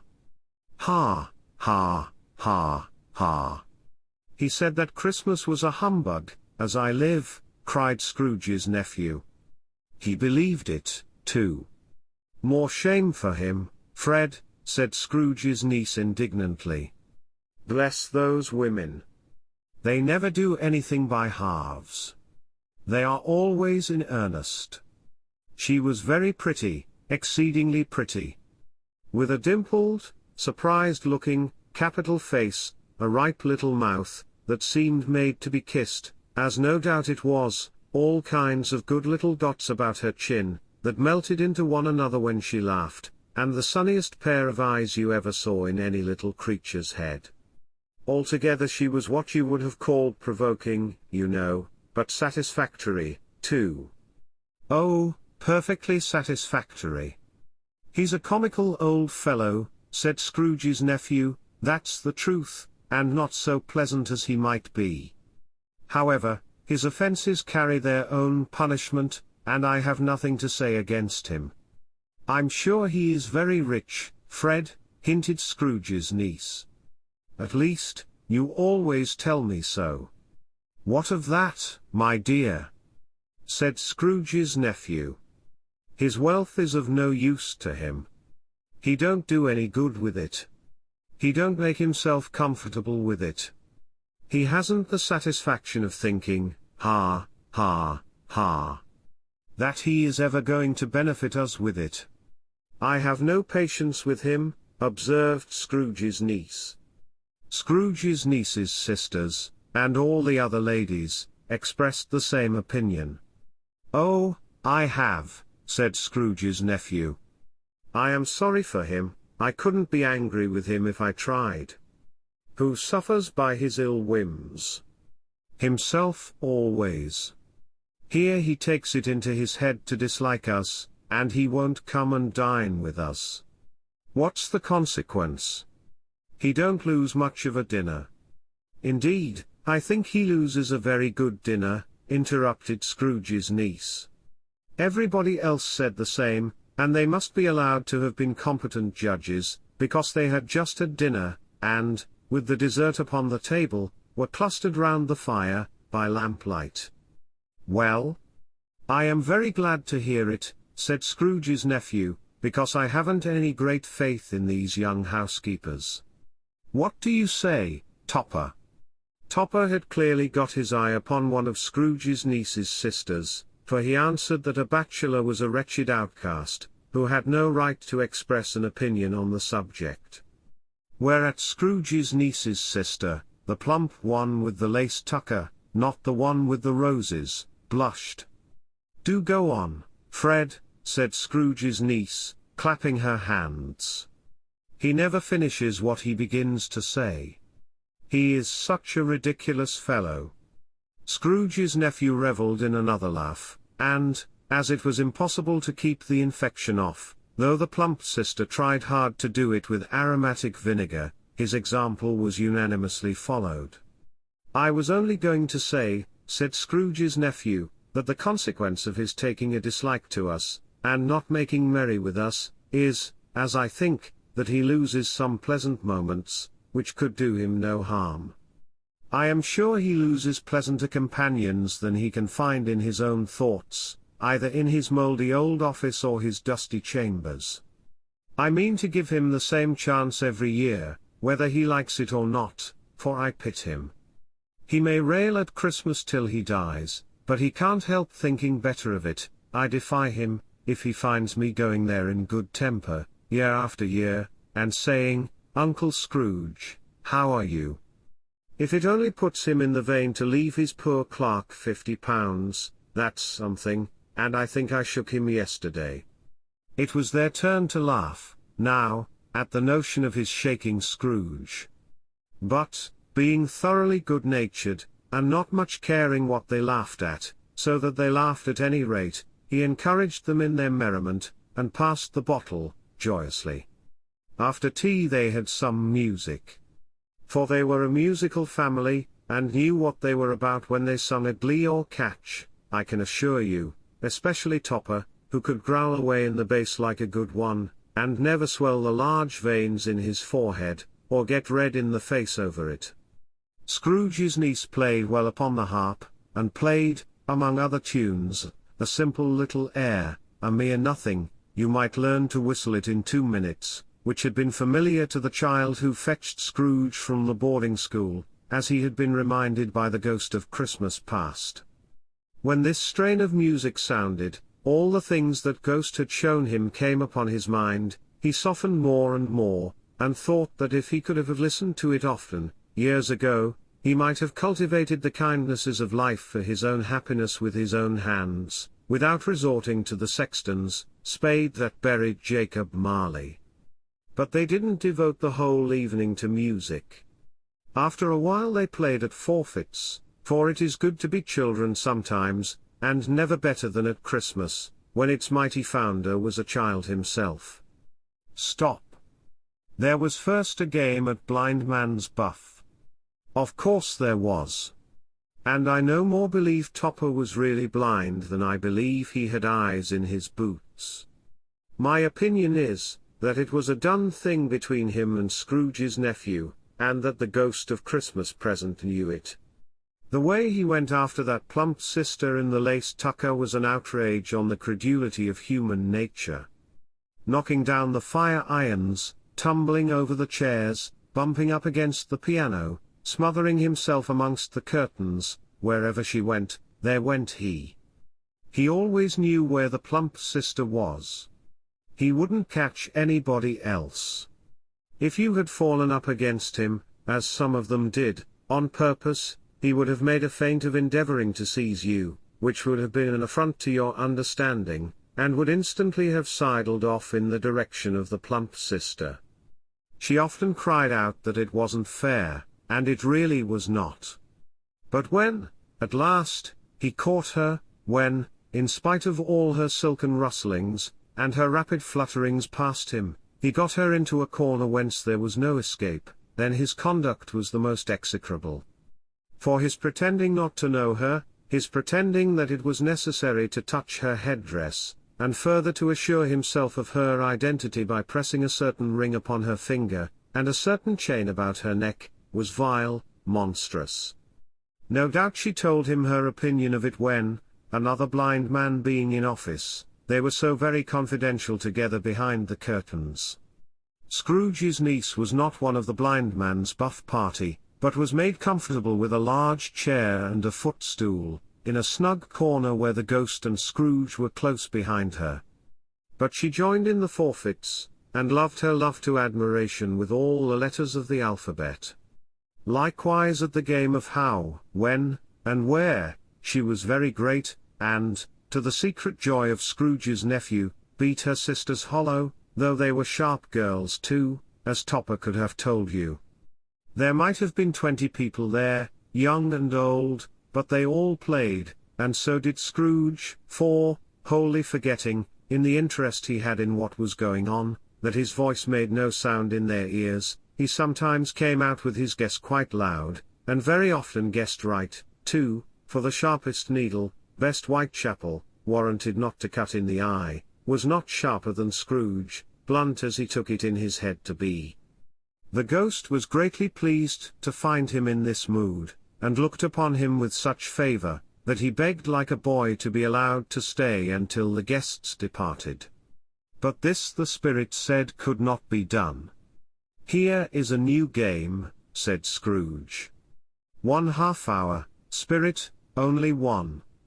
It was a game called Yes and No, where Scrooge's nephew had to think of something, and the rest must find out what, he only answering to their questions yes or no, as the case was. The brisk fire of questioning to which he was exposed elicited from him that he was thinking of an animal, a live animal, rather a disagreeable animal, a savage animal, an animal that growled and grunted sometimes, and talked sometimes, and lived in London, and walked about the streets, and wasn't made a show of, and wasn't led by anybody, and didn't live in a menagerie, and was never killed in a market, and was not a horse, or an ass, or a cow, or a bull, or a tiger, or a dog, or a pig, or a cat, or a bear. At every fresh question that was put to him, this nephew burst into a fresh roar of laughter, and was so inexpressibly tickled, that he was obliged to get up off the sofa, and stamp. At last the plump sister, falling into a similar state, cried out, "I have found it out. I know what it is, Fred. I know what it is." "What is it?" cried Fred. "It's your Uncle Scrooge." Which it certainly was. Admiration was the universal sentiment, though some objected that the reply to "Is it a bear?" ought to have been yes, inasmuch as an answer in the negative was sufficient to have diverted their thoughts from Mr. Scrooge, supposing they had ever had any tendency that way. "He has given us plenty of merriment, I am sure," said Fred, "and it would be ungrateful not to drink his health. Here is a glass of mulled wine ready to our hand at the moment, and I say, Uncle Scrooge." "Well? Uncle Scrooge," they cried. "A Merry Christmas and a Happy New Year to the old man, whatever he is," said Scrooge's nephew. "He wouldn't take it from me, but may he have it nevertheless. Uncle Scrooge." Uncle Scrooge had imperceptibly become so gay and light of heart, that he would have pledged the unconscious company in return, and thanked them in an inaudible speech, if the ghost had given him time.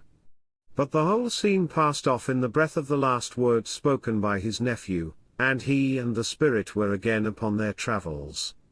Much they saw, and far they went, and many homes they visited, but always with a happy end. The spirit stood beside sick beds, and they were cheerful, on foreign lands, and they were close at home, by struggling men, and they were patient in their greater hope, by poverty, and it was rich. In almshouse, hospital, and jail, in misery's every refuge, where vain man in his little brief authority had not made fast the door, and barred the spirit out, he left his blessing, and taught Scrooge his precepts.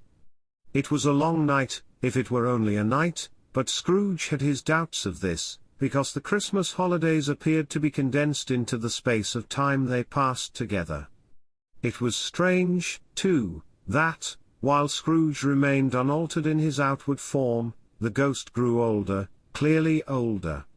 Scrooge had observed this change, but never spoke of it, until they left a children's 12th night party, when, looking at the spirit as they stood together in an open place, he noticed that its hair was grey. "Are spirits' lives so short?" asked Scrooge. "My life upon this globe is very brief," replied the ghost. "It ends tonight." "Tonight?" cried Scrooge. "Tonight at midnight. Hark! The time is drawing near."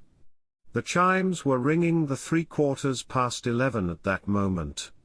"Forgive me if I am not justified in what I ask," said Scrooge, looking intently at the spirit's robe, "but I see something strange, and not belonging to yourself, protruding from your skirts. Is it a foot or a claw?" "It might be a claw, for the flesh there is upon it, was the spirit's sorrowful reply. Look here. From the foldings of its robe it brought 2 children, wretched, abject, frightful, hideous, miserable. They knelt down at its feet, and clung upon the outside of its garment. Oh, man! Look here! Look, down here, exclaimed the ghost. They were a boy and girl. Yellow, meager, ragged, scowling, wolfish, but prostrate, too, in their humility. Where graceful youth should have filled their features out, and touched them with its freshest tints, a stale and shriveled hand, like that of age, had pinched, and twisted them, and pulled them into shreds. Where angels might have sat enthroned, devils lurked, and glared out menacing. No change, no degradation, no perversion of humanity, in any grade, through all the mysteries of wonderful creation, has monsters half so horrible and dread. Scrooge started back, appalled. Having them shown to him in this way, he tried to say they were fine children, but the words choked themselves, rather than be parties to a lie of such enormous magnitude. Spirit? Are they yours?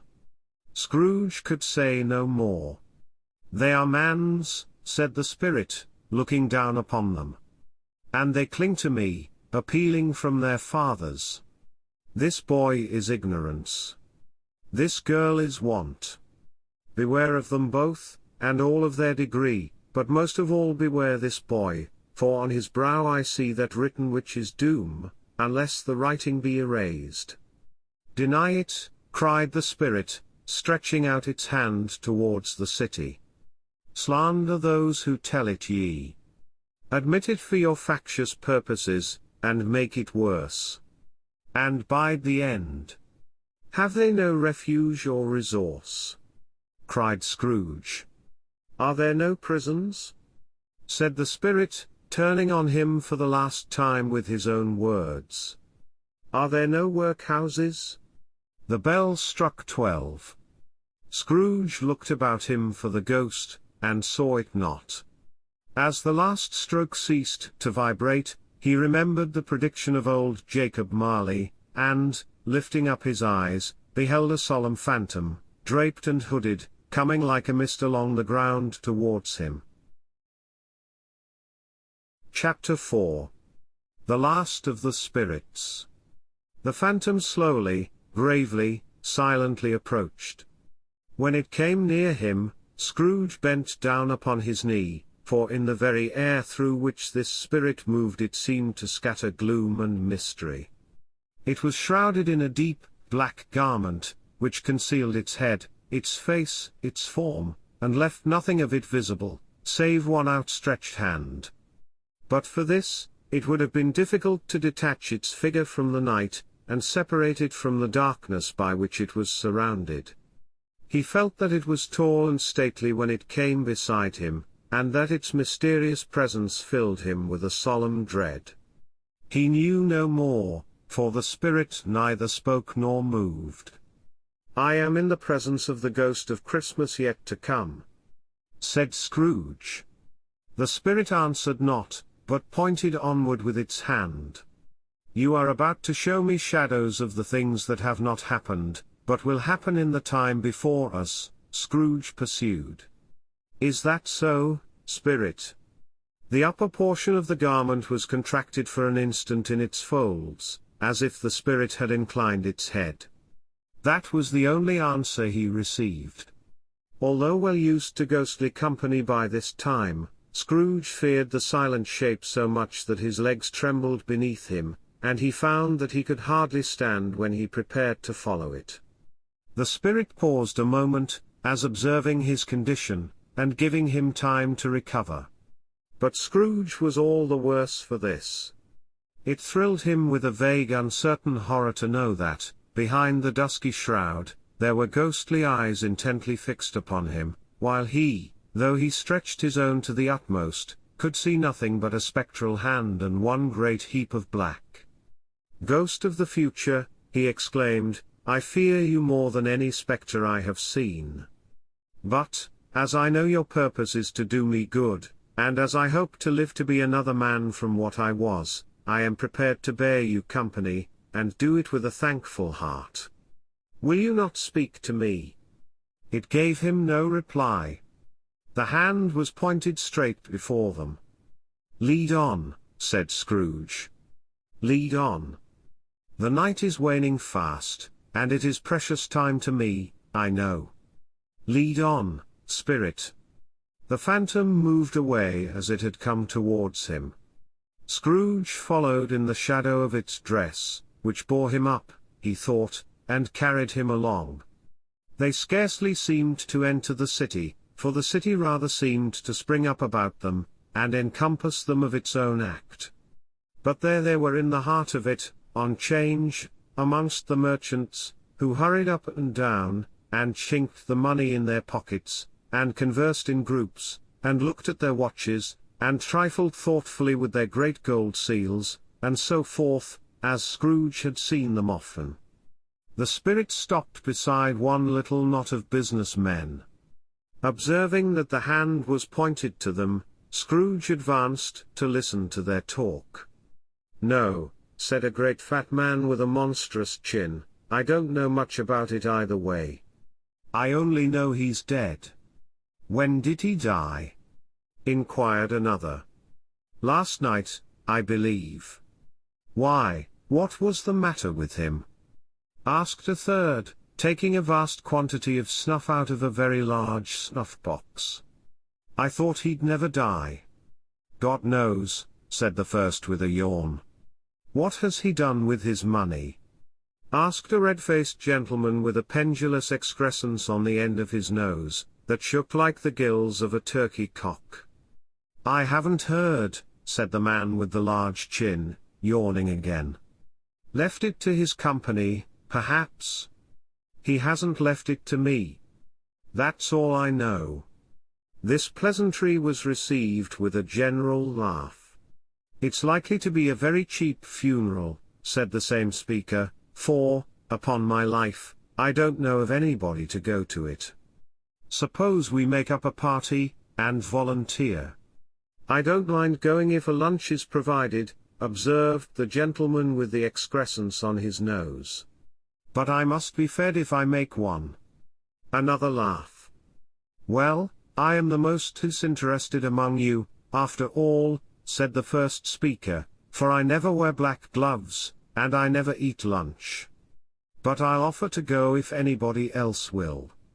When I come to think of it, I'm not at all sure that I wasn't his most particular friend, for we used to stop and speak whenever we met." Bye. Speakers and listeners strolled away, and mixed with other groups. Scrooge knew the men, and looked towards the spirit for an explanation. The phantom glided on into a street.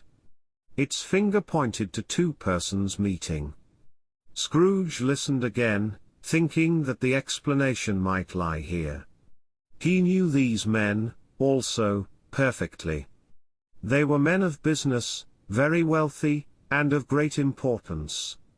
He had made a point always of standing well in their esteem, in a business point of view, that is, strictly in a business point of view. "How are you?" said one. "How are you?" returned the other. "Well," said the first. "Old Scratch has got his own at last, hey?" "So I am told," returned the second. "Cold, isn't it? Seasonable for Christmas time. You are not a skater, I suppose?" No. Something else to think of." "Good morning." Not another word. That was their meeting, their conversation, and their parting.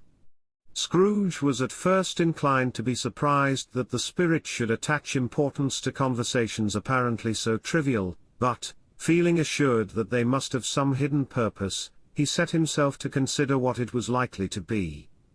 They could scarcely be supposed to have any bearing on the death of Jacob, his old partner, for that was past, and this ghost's province was the future. nor could he think of anyone immediately connected with himself, to whom he could apply them. But nothing doubting that, to whomsoever they applied, they had some latent moral for his own improvement, he resolved to treasure up every word he heard, and everything he saw, and especially to observe the shadow of himself when it appeared. For he had an expectation that the conduct of his future self would give him the clue he missed, and would render the solution of these riddles easy. He looked about in that very place for his own image, but another man stood in his accustomed corner, and, though the clock pointed to his usual time of day for being there, he saw no likeness of himself among the multitudes that poured in through the porch. It gave him little surprise, however, for he had been revolving in his mind a change of life, and thought and hoped he saw his newborn resolutions carried out in this. Quiet and dark, beside him stood the phantom, with its outstretched hand. When he roused himself from his thoughtful quest, he fancied, from the turn of the hand, and its situation in reference to himself, that the unseen eyes were looking at him keenly. It made him shudder, and feel very cold. They left the busy scene, and went into an obscure part of the town, where Scrooge had never penetrated before, although he recognized its situation and its bad repute. The ways were foul and narrow, the shops and houses wretched, the people half-naked, drunken, slipshod, ugly. Alleys and archways, like so many cesspools, disgorged their offences of smell, and dirt, and life upon the straggling streets, and the whole quarter reeked with crime, with filth and misery. Far in this den of infamous resort, there was a low-browed, beetling shop, below a penthouse roof, where iron, old rags, bottles, bones, and greasy offal were bought. Upon the floor within were piled up heaps of rusty keys, nails, chains, hinges, files, scales, weights, and refuse iron of all kinds. Secrets that few would like to scrutinize were bred and hidden in mountains of unseemly rags, masses of corrupted fat, and sepulchres of bones. Sitting in among the wares he dealt in, by a charcoal stove made of old bricks, was a grey-haired rascal, nearly 70 years of age, who had screened himself from the cold air without by a fruzy curtaining of miscellaneous tatters hung upon a line, and smoked his pipe in all the luxury of calm retirement. Scrooge and the phantom came into the presence of this man, just as a woman with a heavy bundle slunk into the shop. But she had scarcely entered, when another woman, similarly laden, came in too, and she was closely followed by a man in faded black, who was no less startled by the sight of them than they had been upon the recognition of each other. After a short period of blank astonishment, in which the old man with the pipe had joined them, they all three burst into a laugh. "Let the charwoman alone to be the first," cried she who had entered first. "Let the laundress alone to be the second, and let the undertaker's man alone to be the third. Look here, old Joe, here's a chance. If we haven't all three met here without meaning it." "You couldn't have met in a better place," said old Joe, removing his pipe from his mouth. "Come into the parlor. You were made free of it long ago, you know, and the other two aren't strangers. Stop till I shut the door of the shop. Ah! How it squeaks! There aren't such a rusty bit of metal in the place as its own hinges, I believe, and I'm sure there's no such old bones here as mine. Ha! Ha! We're all suitable to our calling, we're well matched. Come into the parlor. Come into the parlor." The parlor was the space behind the screen of rags. The old man raked the fire together with an old stair rod, and, having trimmed his smoky lamp, for it was night, with the stem of his pipe, put it into his mouth again.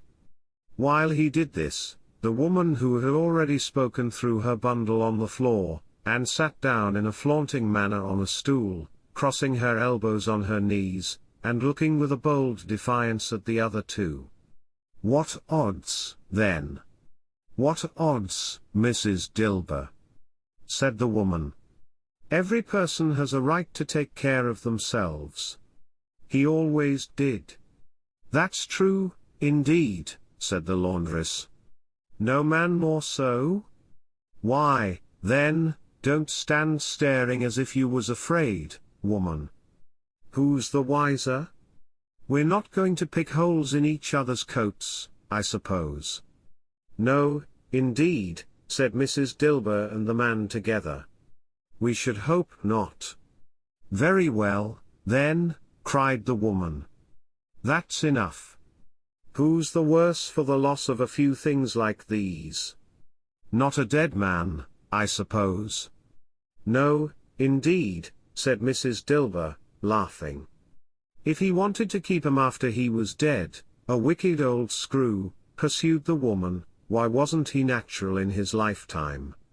If he had been, he'd have had somebody to look after him when he was struck with death, instead of lying gasping out his last there, alone by himself. It's the truest word that ever was spoke, said Mrs. Dilber, it's a judgment on him. I wish it was a little heavier judgment, replied the woman, and it should have been, you may depend upon it, if I could have laid my hands on anything else. Open that bundle, old Joe, and let me know the value of it. Speak out plain. I'm not afraid to be the first, nor afraid for them to see it. We knew pretty well that we were helping ourselves before we met here, I believe. It's no sin. Open the bundle, Joe. But the gallantry of her friends would not allow of this, and the man in faded black, mounting the breech first, produced his plunder. It was not extensive.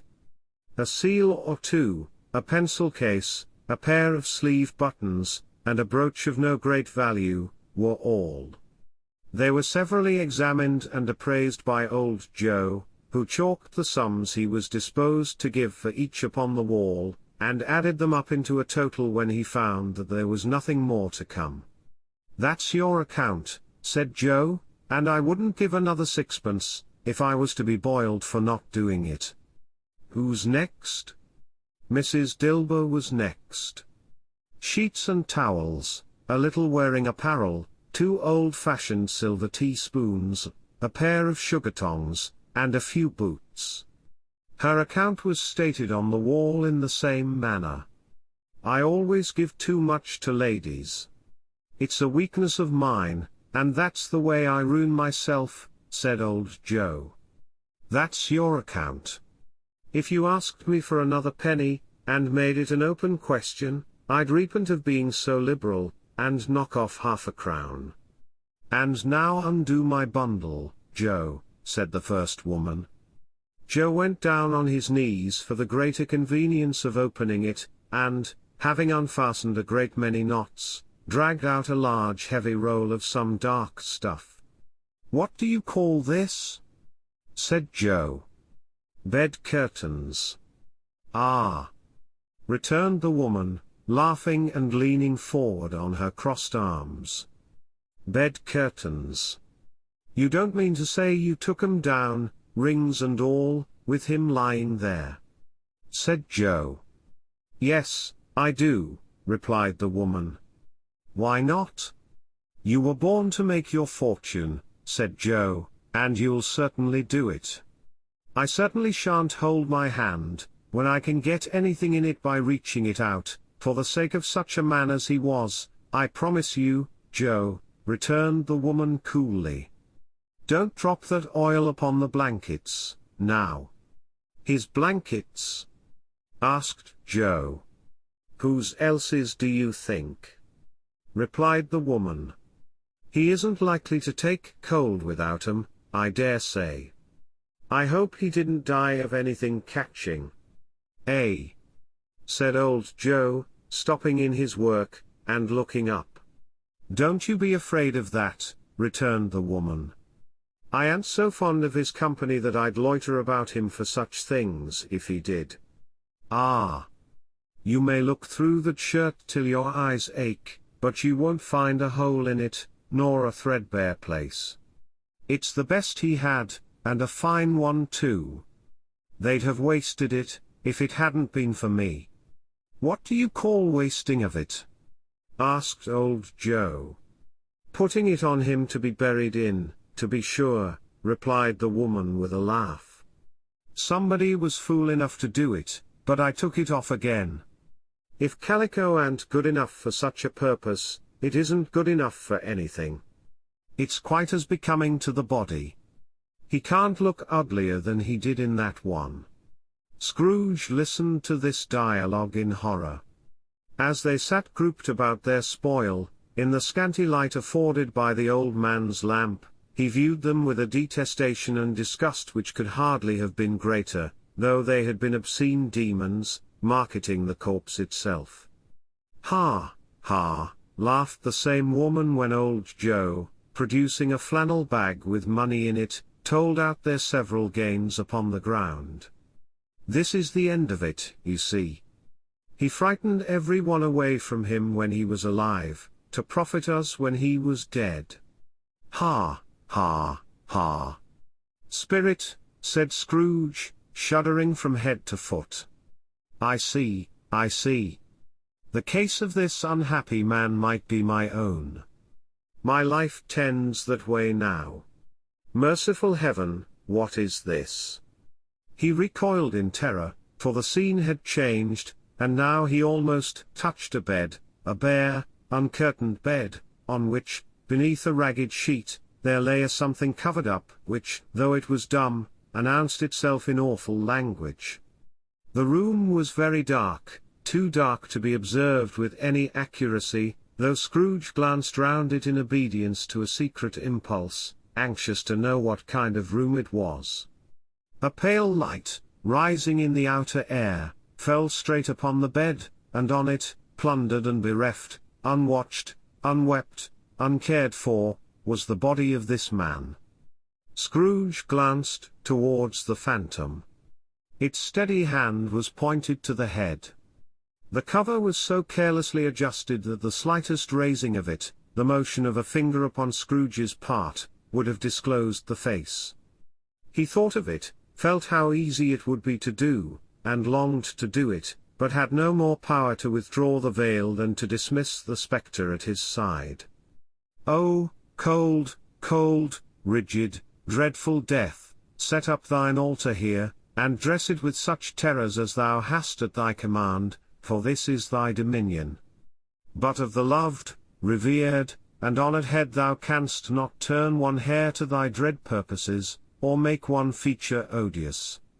It is not that the hand is heavy, and will fall down when released, it is not that the heart and pulse are still, but that the hand was open, generous, and true, the heart brave, warm, and tender, and the pulse a man's. Strike, shadow, strike. And see his good deeds springing from the wound, to sow the world with life immortal." No voice pronounced these words in Scrooge's ears, and yet he heard them when he looked upon the bed. He thought, if this man could be raised up now, what would be his foremost thoughts? Avarice, hard dealing, griping cares. They have brought him to a rich end, truly. He lay, in the dark, empty house, with not a man, a woman, or a child to say, "He was kind to me in this or that, and for the memory of one kind word I will be kind to him." A cat was tearing at the door, and there was a sound of gnawing rats beneath the hearthstone. What they wanted in the room of death, and why they were so restless and disturbed, Scrooge did not dare to think. "Spirit," he said, "this is a fearful place. In leaving it, I shall not leave its lesson, trust me. Let us go?" Still the ghost pointed with an unmoved finger to the head. "I understand you," Scrooge returned, "and I would do it if I could. But I have not the power, Spirit. I have not the power." Again it seemed to look upon him. "If there is any person in the town who feels emotion caused by this man's death," said Scrooge, quite agonized, "show that person to me, Spirit. I beseech you."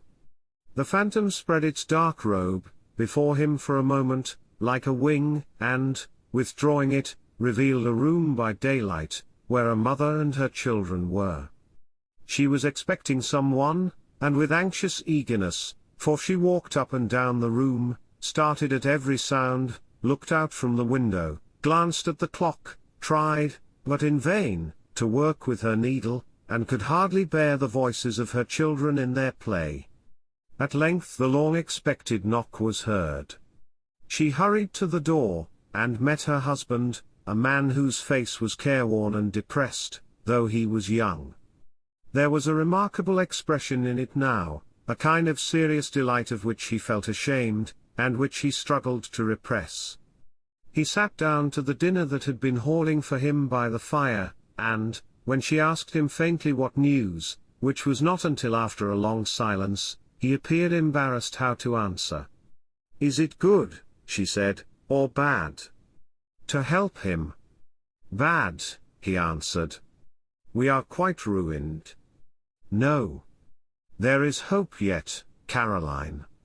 "If he relents," she said, amazed, "there is. Nothing is past hope, if such a miracle has happened." "He is past relenting," said her husband. "He is dead." She was a mild and patient creature, if her face spoke truth, but she was thankful in her soul to hear it, and she said so with clasped hands. She prayed forgiveness the next moment, and was sorry, but the first was the emotion of her heart.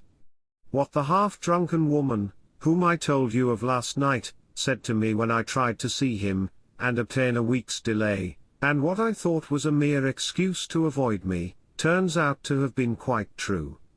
He was not only very ill, but dying, then. To whom will our debt be transferred? I don't know. But, before that time, we shall be ready with the money, and, even though we were not, it would be bad fortune indeed to find so merciless a creditor in his successor. We may sleep tonight with light hearts, Caroline?" Yes. Soften it as they would, their hearts were lighter. The children's faces, hushed and clustered round to hear what they so little understood, were brighter, and it was a happier house for this man's death. The only emotion that the ghost could show him, caused by the event, was one of pleasure. "Let me see some tenderness connected with a death," said Scrooge, "or that dark chamber, spirit, which we left just now, will be for ever present to me." The ghost conducted him through several streets familiar to his feet, and, as they went along, Scrooge looked here and there to find himself, but nowhere was he to be seen. They entered poor Bob Cratchit's house, the dwelling he had visited before, and found the mother and the children seated round the fire. Quiet. Very quiet. The noisy little Cratchits were as still as statues in one corner, and sat looking up at Peter, who had a book before him. The mother and her daughters were engaged in sewing. But surely they were very quiet. And he took a child, and set him in the midst of them. Where had Scrooge heard those words? He had not dreamed them. The boy must have read them out, as he and the spirit crossed the threshold. Why did he not go on? The mother laid her work upon the table, and put her hand up to her face. "The color hurts my eyes," she said. "The color? Ah, poor Tiny Tim." "They're better now again," said Cratchit's wife. "It makes them weak by candlelight, and I wouldn't show weak eyes to your father, when he comes home, for the world. It must be near his time." "Past it rather," Peter answered, shutting up his book. "But I think he has walked a little slower than he used, these few last evenings, mother." They were very quiet again. At last she said, and in a steady, cheerful voice, that only faltered once, I have known him walk with Tiny Tim upon his shoulder very fast indeed." "And so have I," cried Peter. "Often." "And so have I," exclaimed another. So had all. "But he was very light to carry," she resumed, intent upon her work, And his father loved him so, that it was no trouble, no trouble. And there is your father at the door." She hurried out to meet him, and little Bob in his comforter, he had need of it, poor fellow, came in. His tea was ready for him on the hob, and they all tried who should help him to it most. Then the two young Cratchits got upon his knees, and laid, each child, a little cheek against his face, as if they said, "Don't mind it, father. Don't be grieved."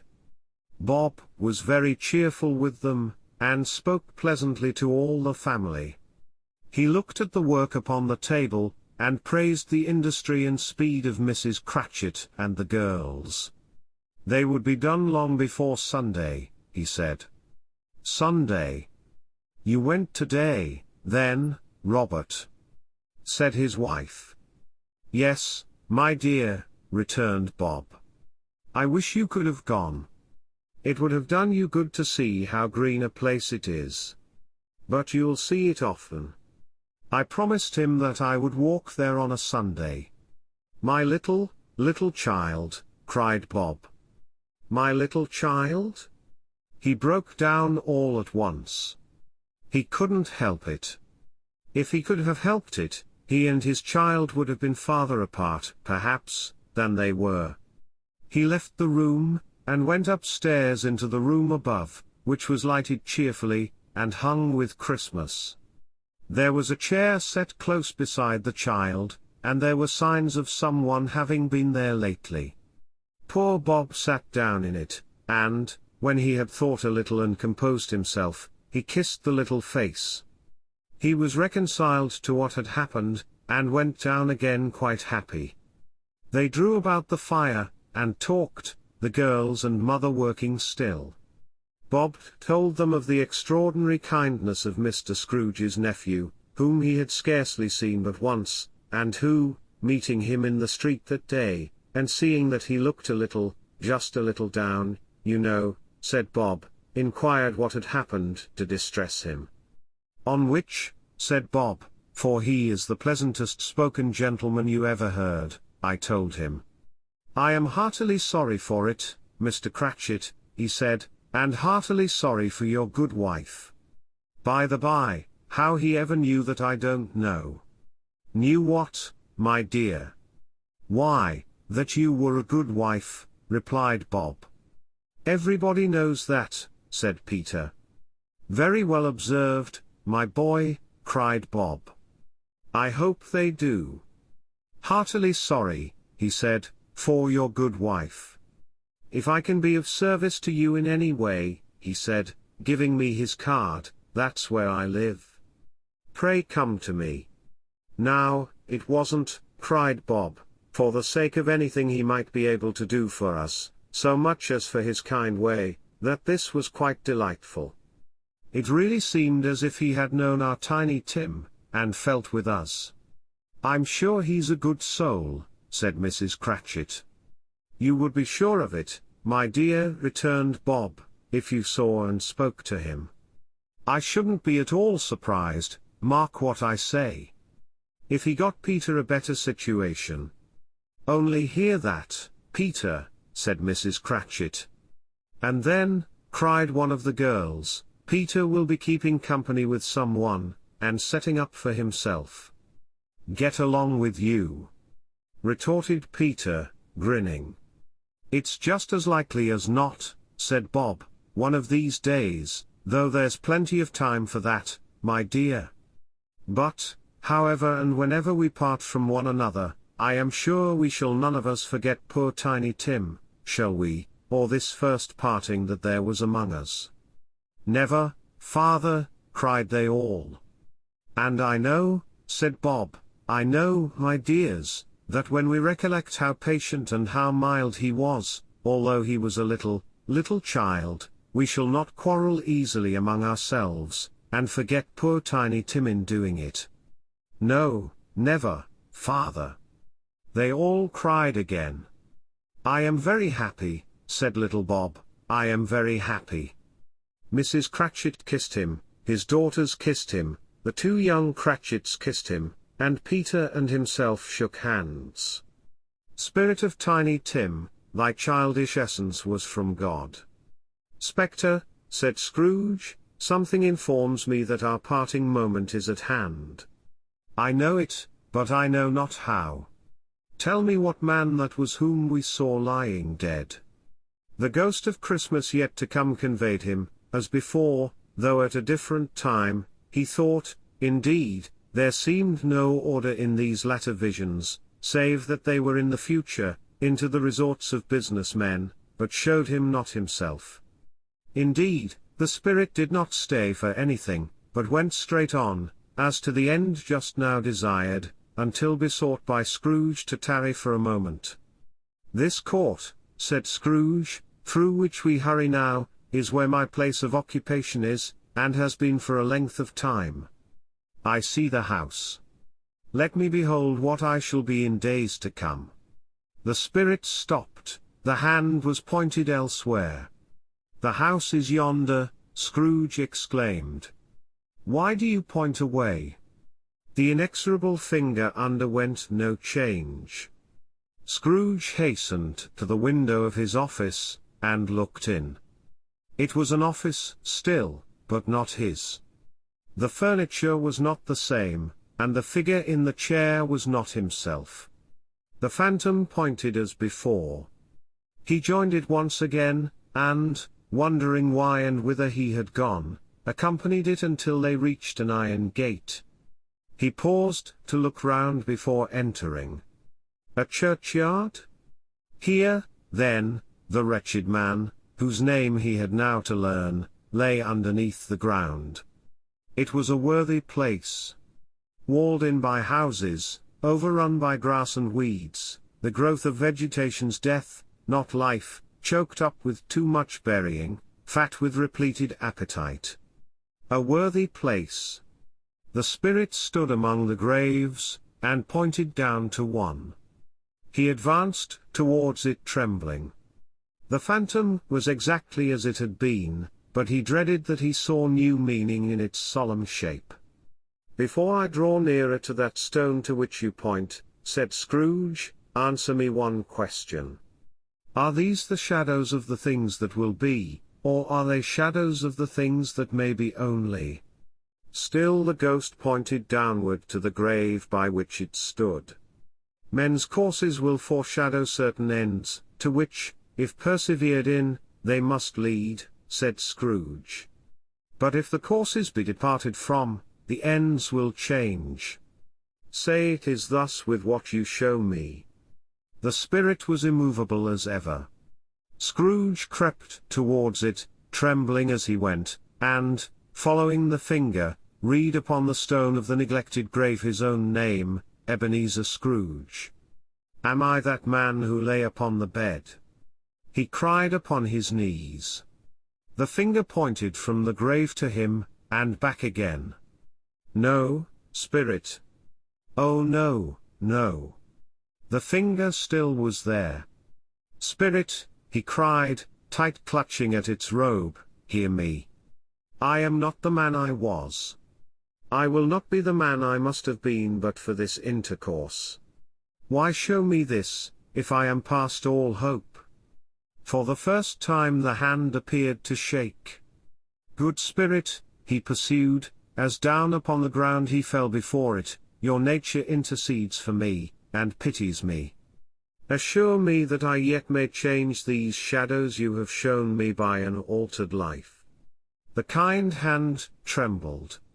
I will honor Christmas in my heart, and try to keep it all the year. I will live in the past, the present, and the future. The spirits of all three shall strive within me. I will not shut out the lessons that they teach. Oh, tell me I may sponge away the writing on this stone. In his agony, he caught the spectral hand. It sought to free itself, but he was strong in his entreaty, and detained it. The spirit, stronger yet, repulsed him. Holding up his hands in a last prayer to have his fate reversed, he saw an alteration in the phantom's hood and dress. It shrunk, collapsed, and dwindled down into a bedpost. Chapter 5. The end of it. Yes. And the bedpost was his own. The bed was his own, the room was his own. Best and happiest of all, the time before him was his own, to make amends in. I will live in the past, the present, and the future. Scrooge repeated, as he scrambled out of bed. The spirits of all three shall strive within me. Oh, Jacob Marley! Heaven, and the Christmas time be praised for this. I say it on my knees, old Jacob, on my knees. He was so fluttered and so glowing with his good intentions, that his broken voice would scarcely answer to his call. He had been sobbing violently in his conflict with the spirit, and his face was wet with tears. "They are not torn down," cried Scrooge, folding one of his bed curtains in his arms, "they are not torn down, rings and all. They are here, I am here, the shadows of the things that would have been may be dispelled. They will be. I know they will." His hands were busy with his garments all this time, turning them inside out, putting them on upside down, tearing them, mislaying them, making them parties to every kind of extravagance. "I don't know what to do," cried Scrooge, laughing and crying in the same breath, and making a perfect Laocoon of himself with his stockings. "I am as light as a feather, I am as happy as an angel, I am as merry as a schoolboy. I am as giddy as a drunken man. A Merry Christmas to everybody. A Happy New Year to all the world. Hello here. Whoop. Hello." He had frisked into the sitting room, and was now standing there, perfectly winded. "There's the saucepan that the gruel was in," cried Scrooge, starting off again, and going round the fireplace. "There's the door by which the ghost of Jacob Marley entered. There's the corner where the ghost of Christmas Present sat. There's the window where I saw the wandering spirits. It's all right, it's all true, it all happened. Ha, ha, ha." Really, for a man who had been out of practice for so many years, it was a splendid laugh, a most illustrious laugh. The father of a long, long line of brilliant laughs. "I don't know what day of the month it is," said Scrooge. "I don't know how long I have been among the spirits. I don't know anything. I'm quite a baby. Never mind. I don't care. I'd rather be a baby. Hello. Whoop. Hello here." He was checked in his transports by the churches ringing out the lustiest peals he had ever heard. Clash, clash, hammer, ding, dong, bell. Bell, dong, ding, hammer, clang, clash. Oh, glorious, glorious. Running to the window, he opened it, and put out his head.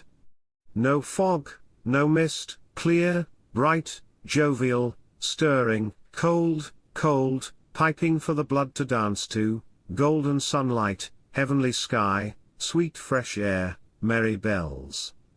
Oh, glorious! Glorious! "What's today?" cried Scrooge, calling downward to a boy in Sunday clothes, who perhaps had loitered in to look about him. "Eh?" returned the boy with all his might of wonder. "What's today, my fine fellow?" said Scrooge. "Today," replied the boy. "Why, Christmas Day." "It's Christmas Day," said Scrooge to himself. "I haven't missed it. The spirits have done it all in one night. They can do anything they like. Of course they can. Of course they can. Hello, my fine fellow." "Hello," returned the boy. "Do you know the poulterers in the next street but one, at the corner?" Scrooge inquired. "I should hope I did," replied the lad. "An intelligent boy," said Scrooge. "A remarkable boy. Do you know whether they've sold the prize turkey that was hanging up there? Not the little prize turkey, the big one. What? The one as big as me? Returned the boy. What a delightful boy, said Scrooge. It's a pleasure to talk to him. Yes, my buck. It's hanging there now, replied the boy. Is it? Said Scrooge. Go and buy it. Walk here, exclaimed the boy. No, no, said Scrooge, I am in earnest. Go and buy it, and tell them to bring it here, that I may give them the directions where to take it. Come back with the man, and I'll give you a shilling. Come back with him in less than 5 minutes, and I'll give you half a crown. The boy was off like a shot. He must have had a steady hand at a trigger who could have got a shot off half so fast. I'll send it to Bob Cratchit's, whispered Scrooge, rubbing his hands, and splitting with a laugh. He shan't know who sends it. It's twice the size of Tiny Tim. Joe Miller never made such a joke as sending it to Bob's will be. The hand in which he wrote the address was not a steady one, but write it he did, somehow, and went downstairs to open the street door, ready for the coming of the poulterer's man. As he stood there, waiting his arrival, the knocker caught his eye. I shall love it as long as I live, cried Scrooge, patting it with his hand. I scarcely ever looked at it before.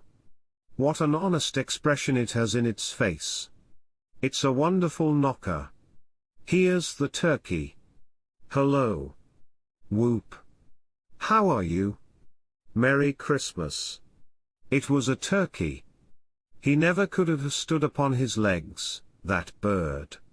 He would have snapped 'em short off in a minute, like sticks of sealing wax. Why, it's impossible to carry that to Camden Town, said Scrooge. You must have a cab.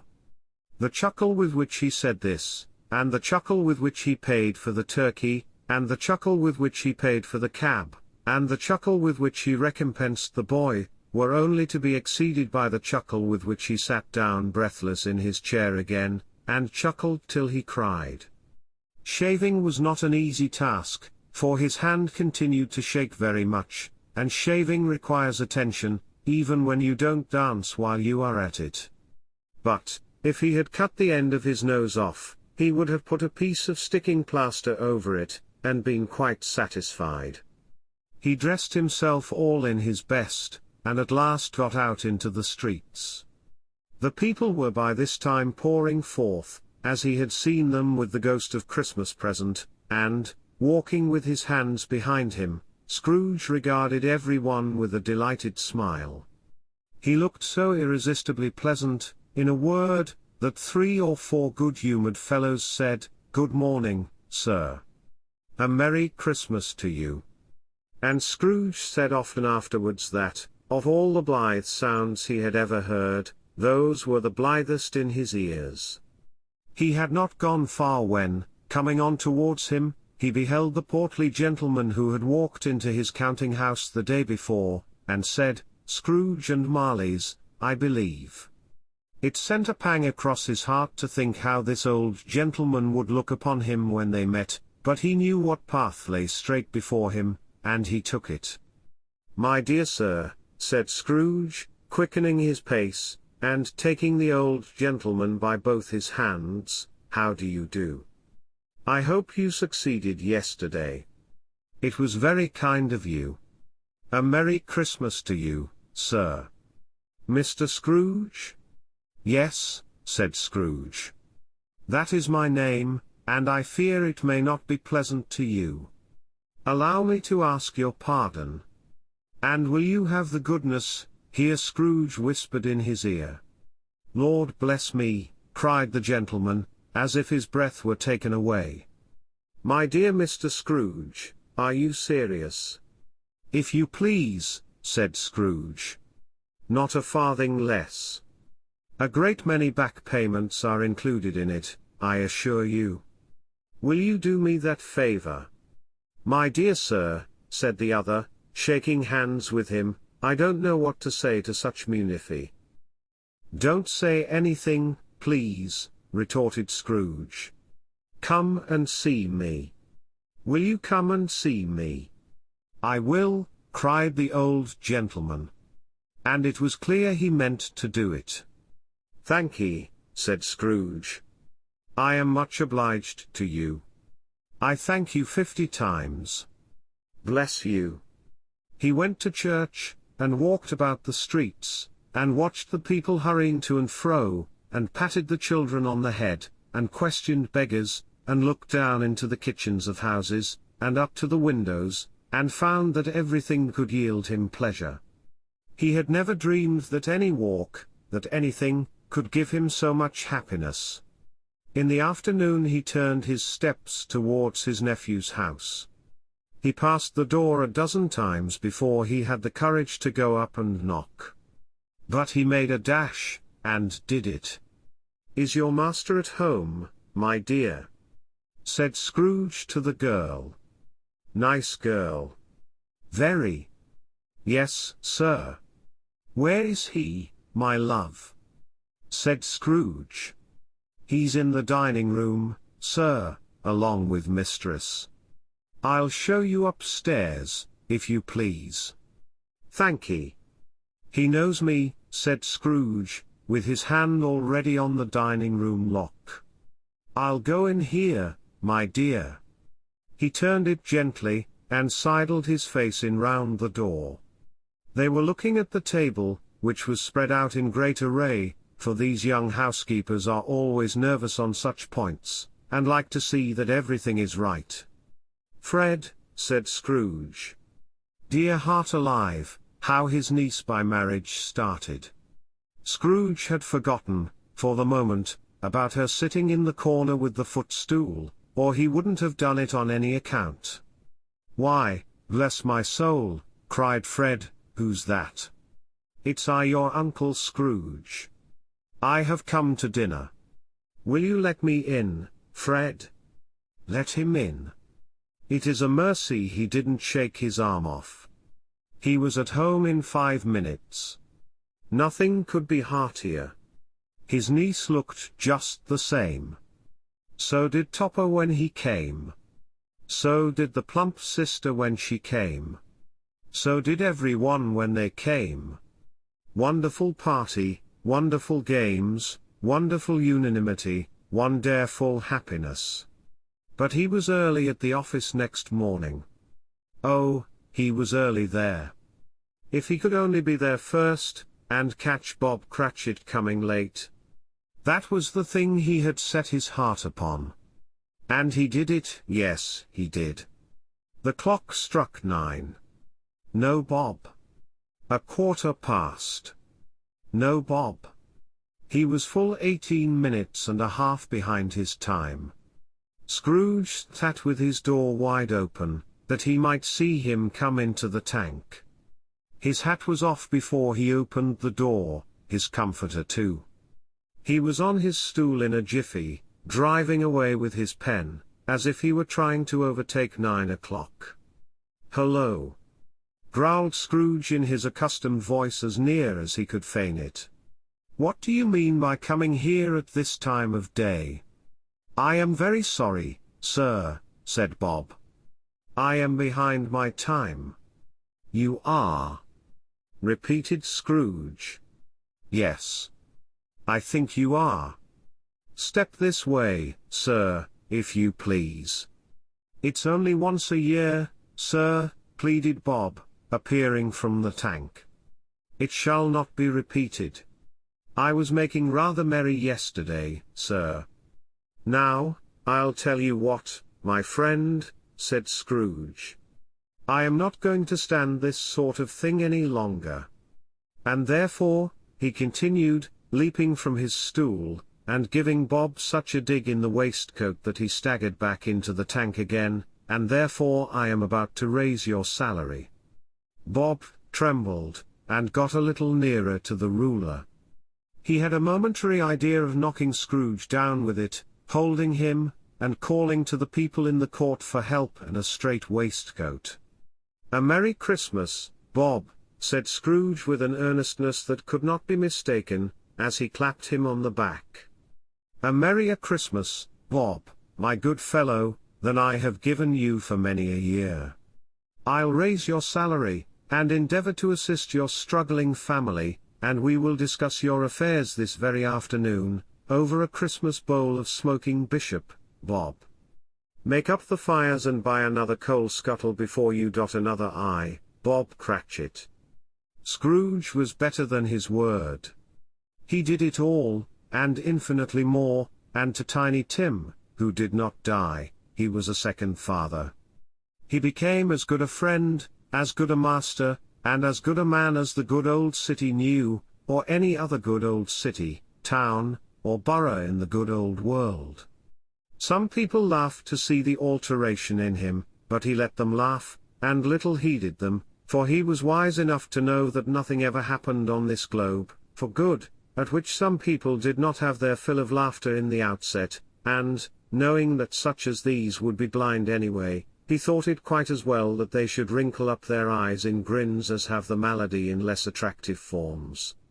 His own heart laughed, and that was quite enough for him.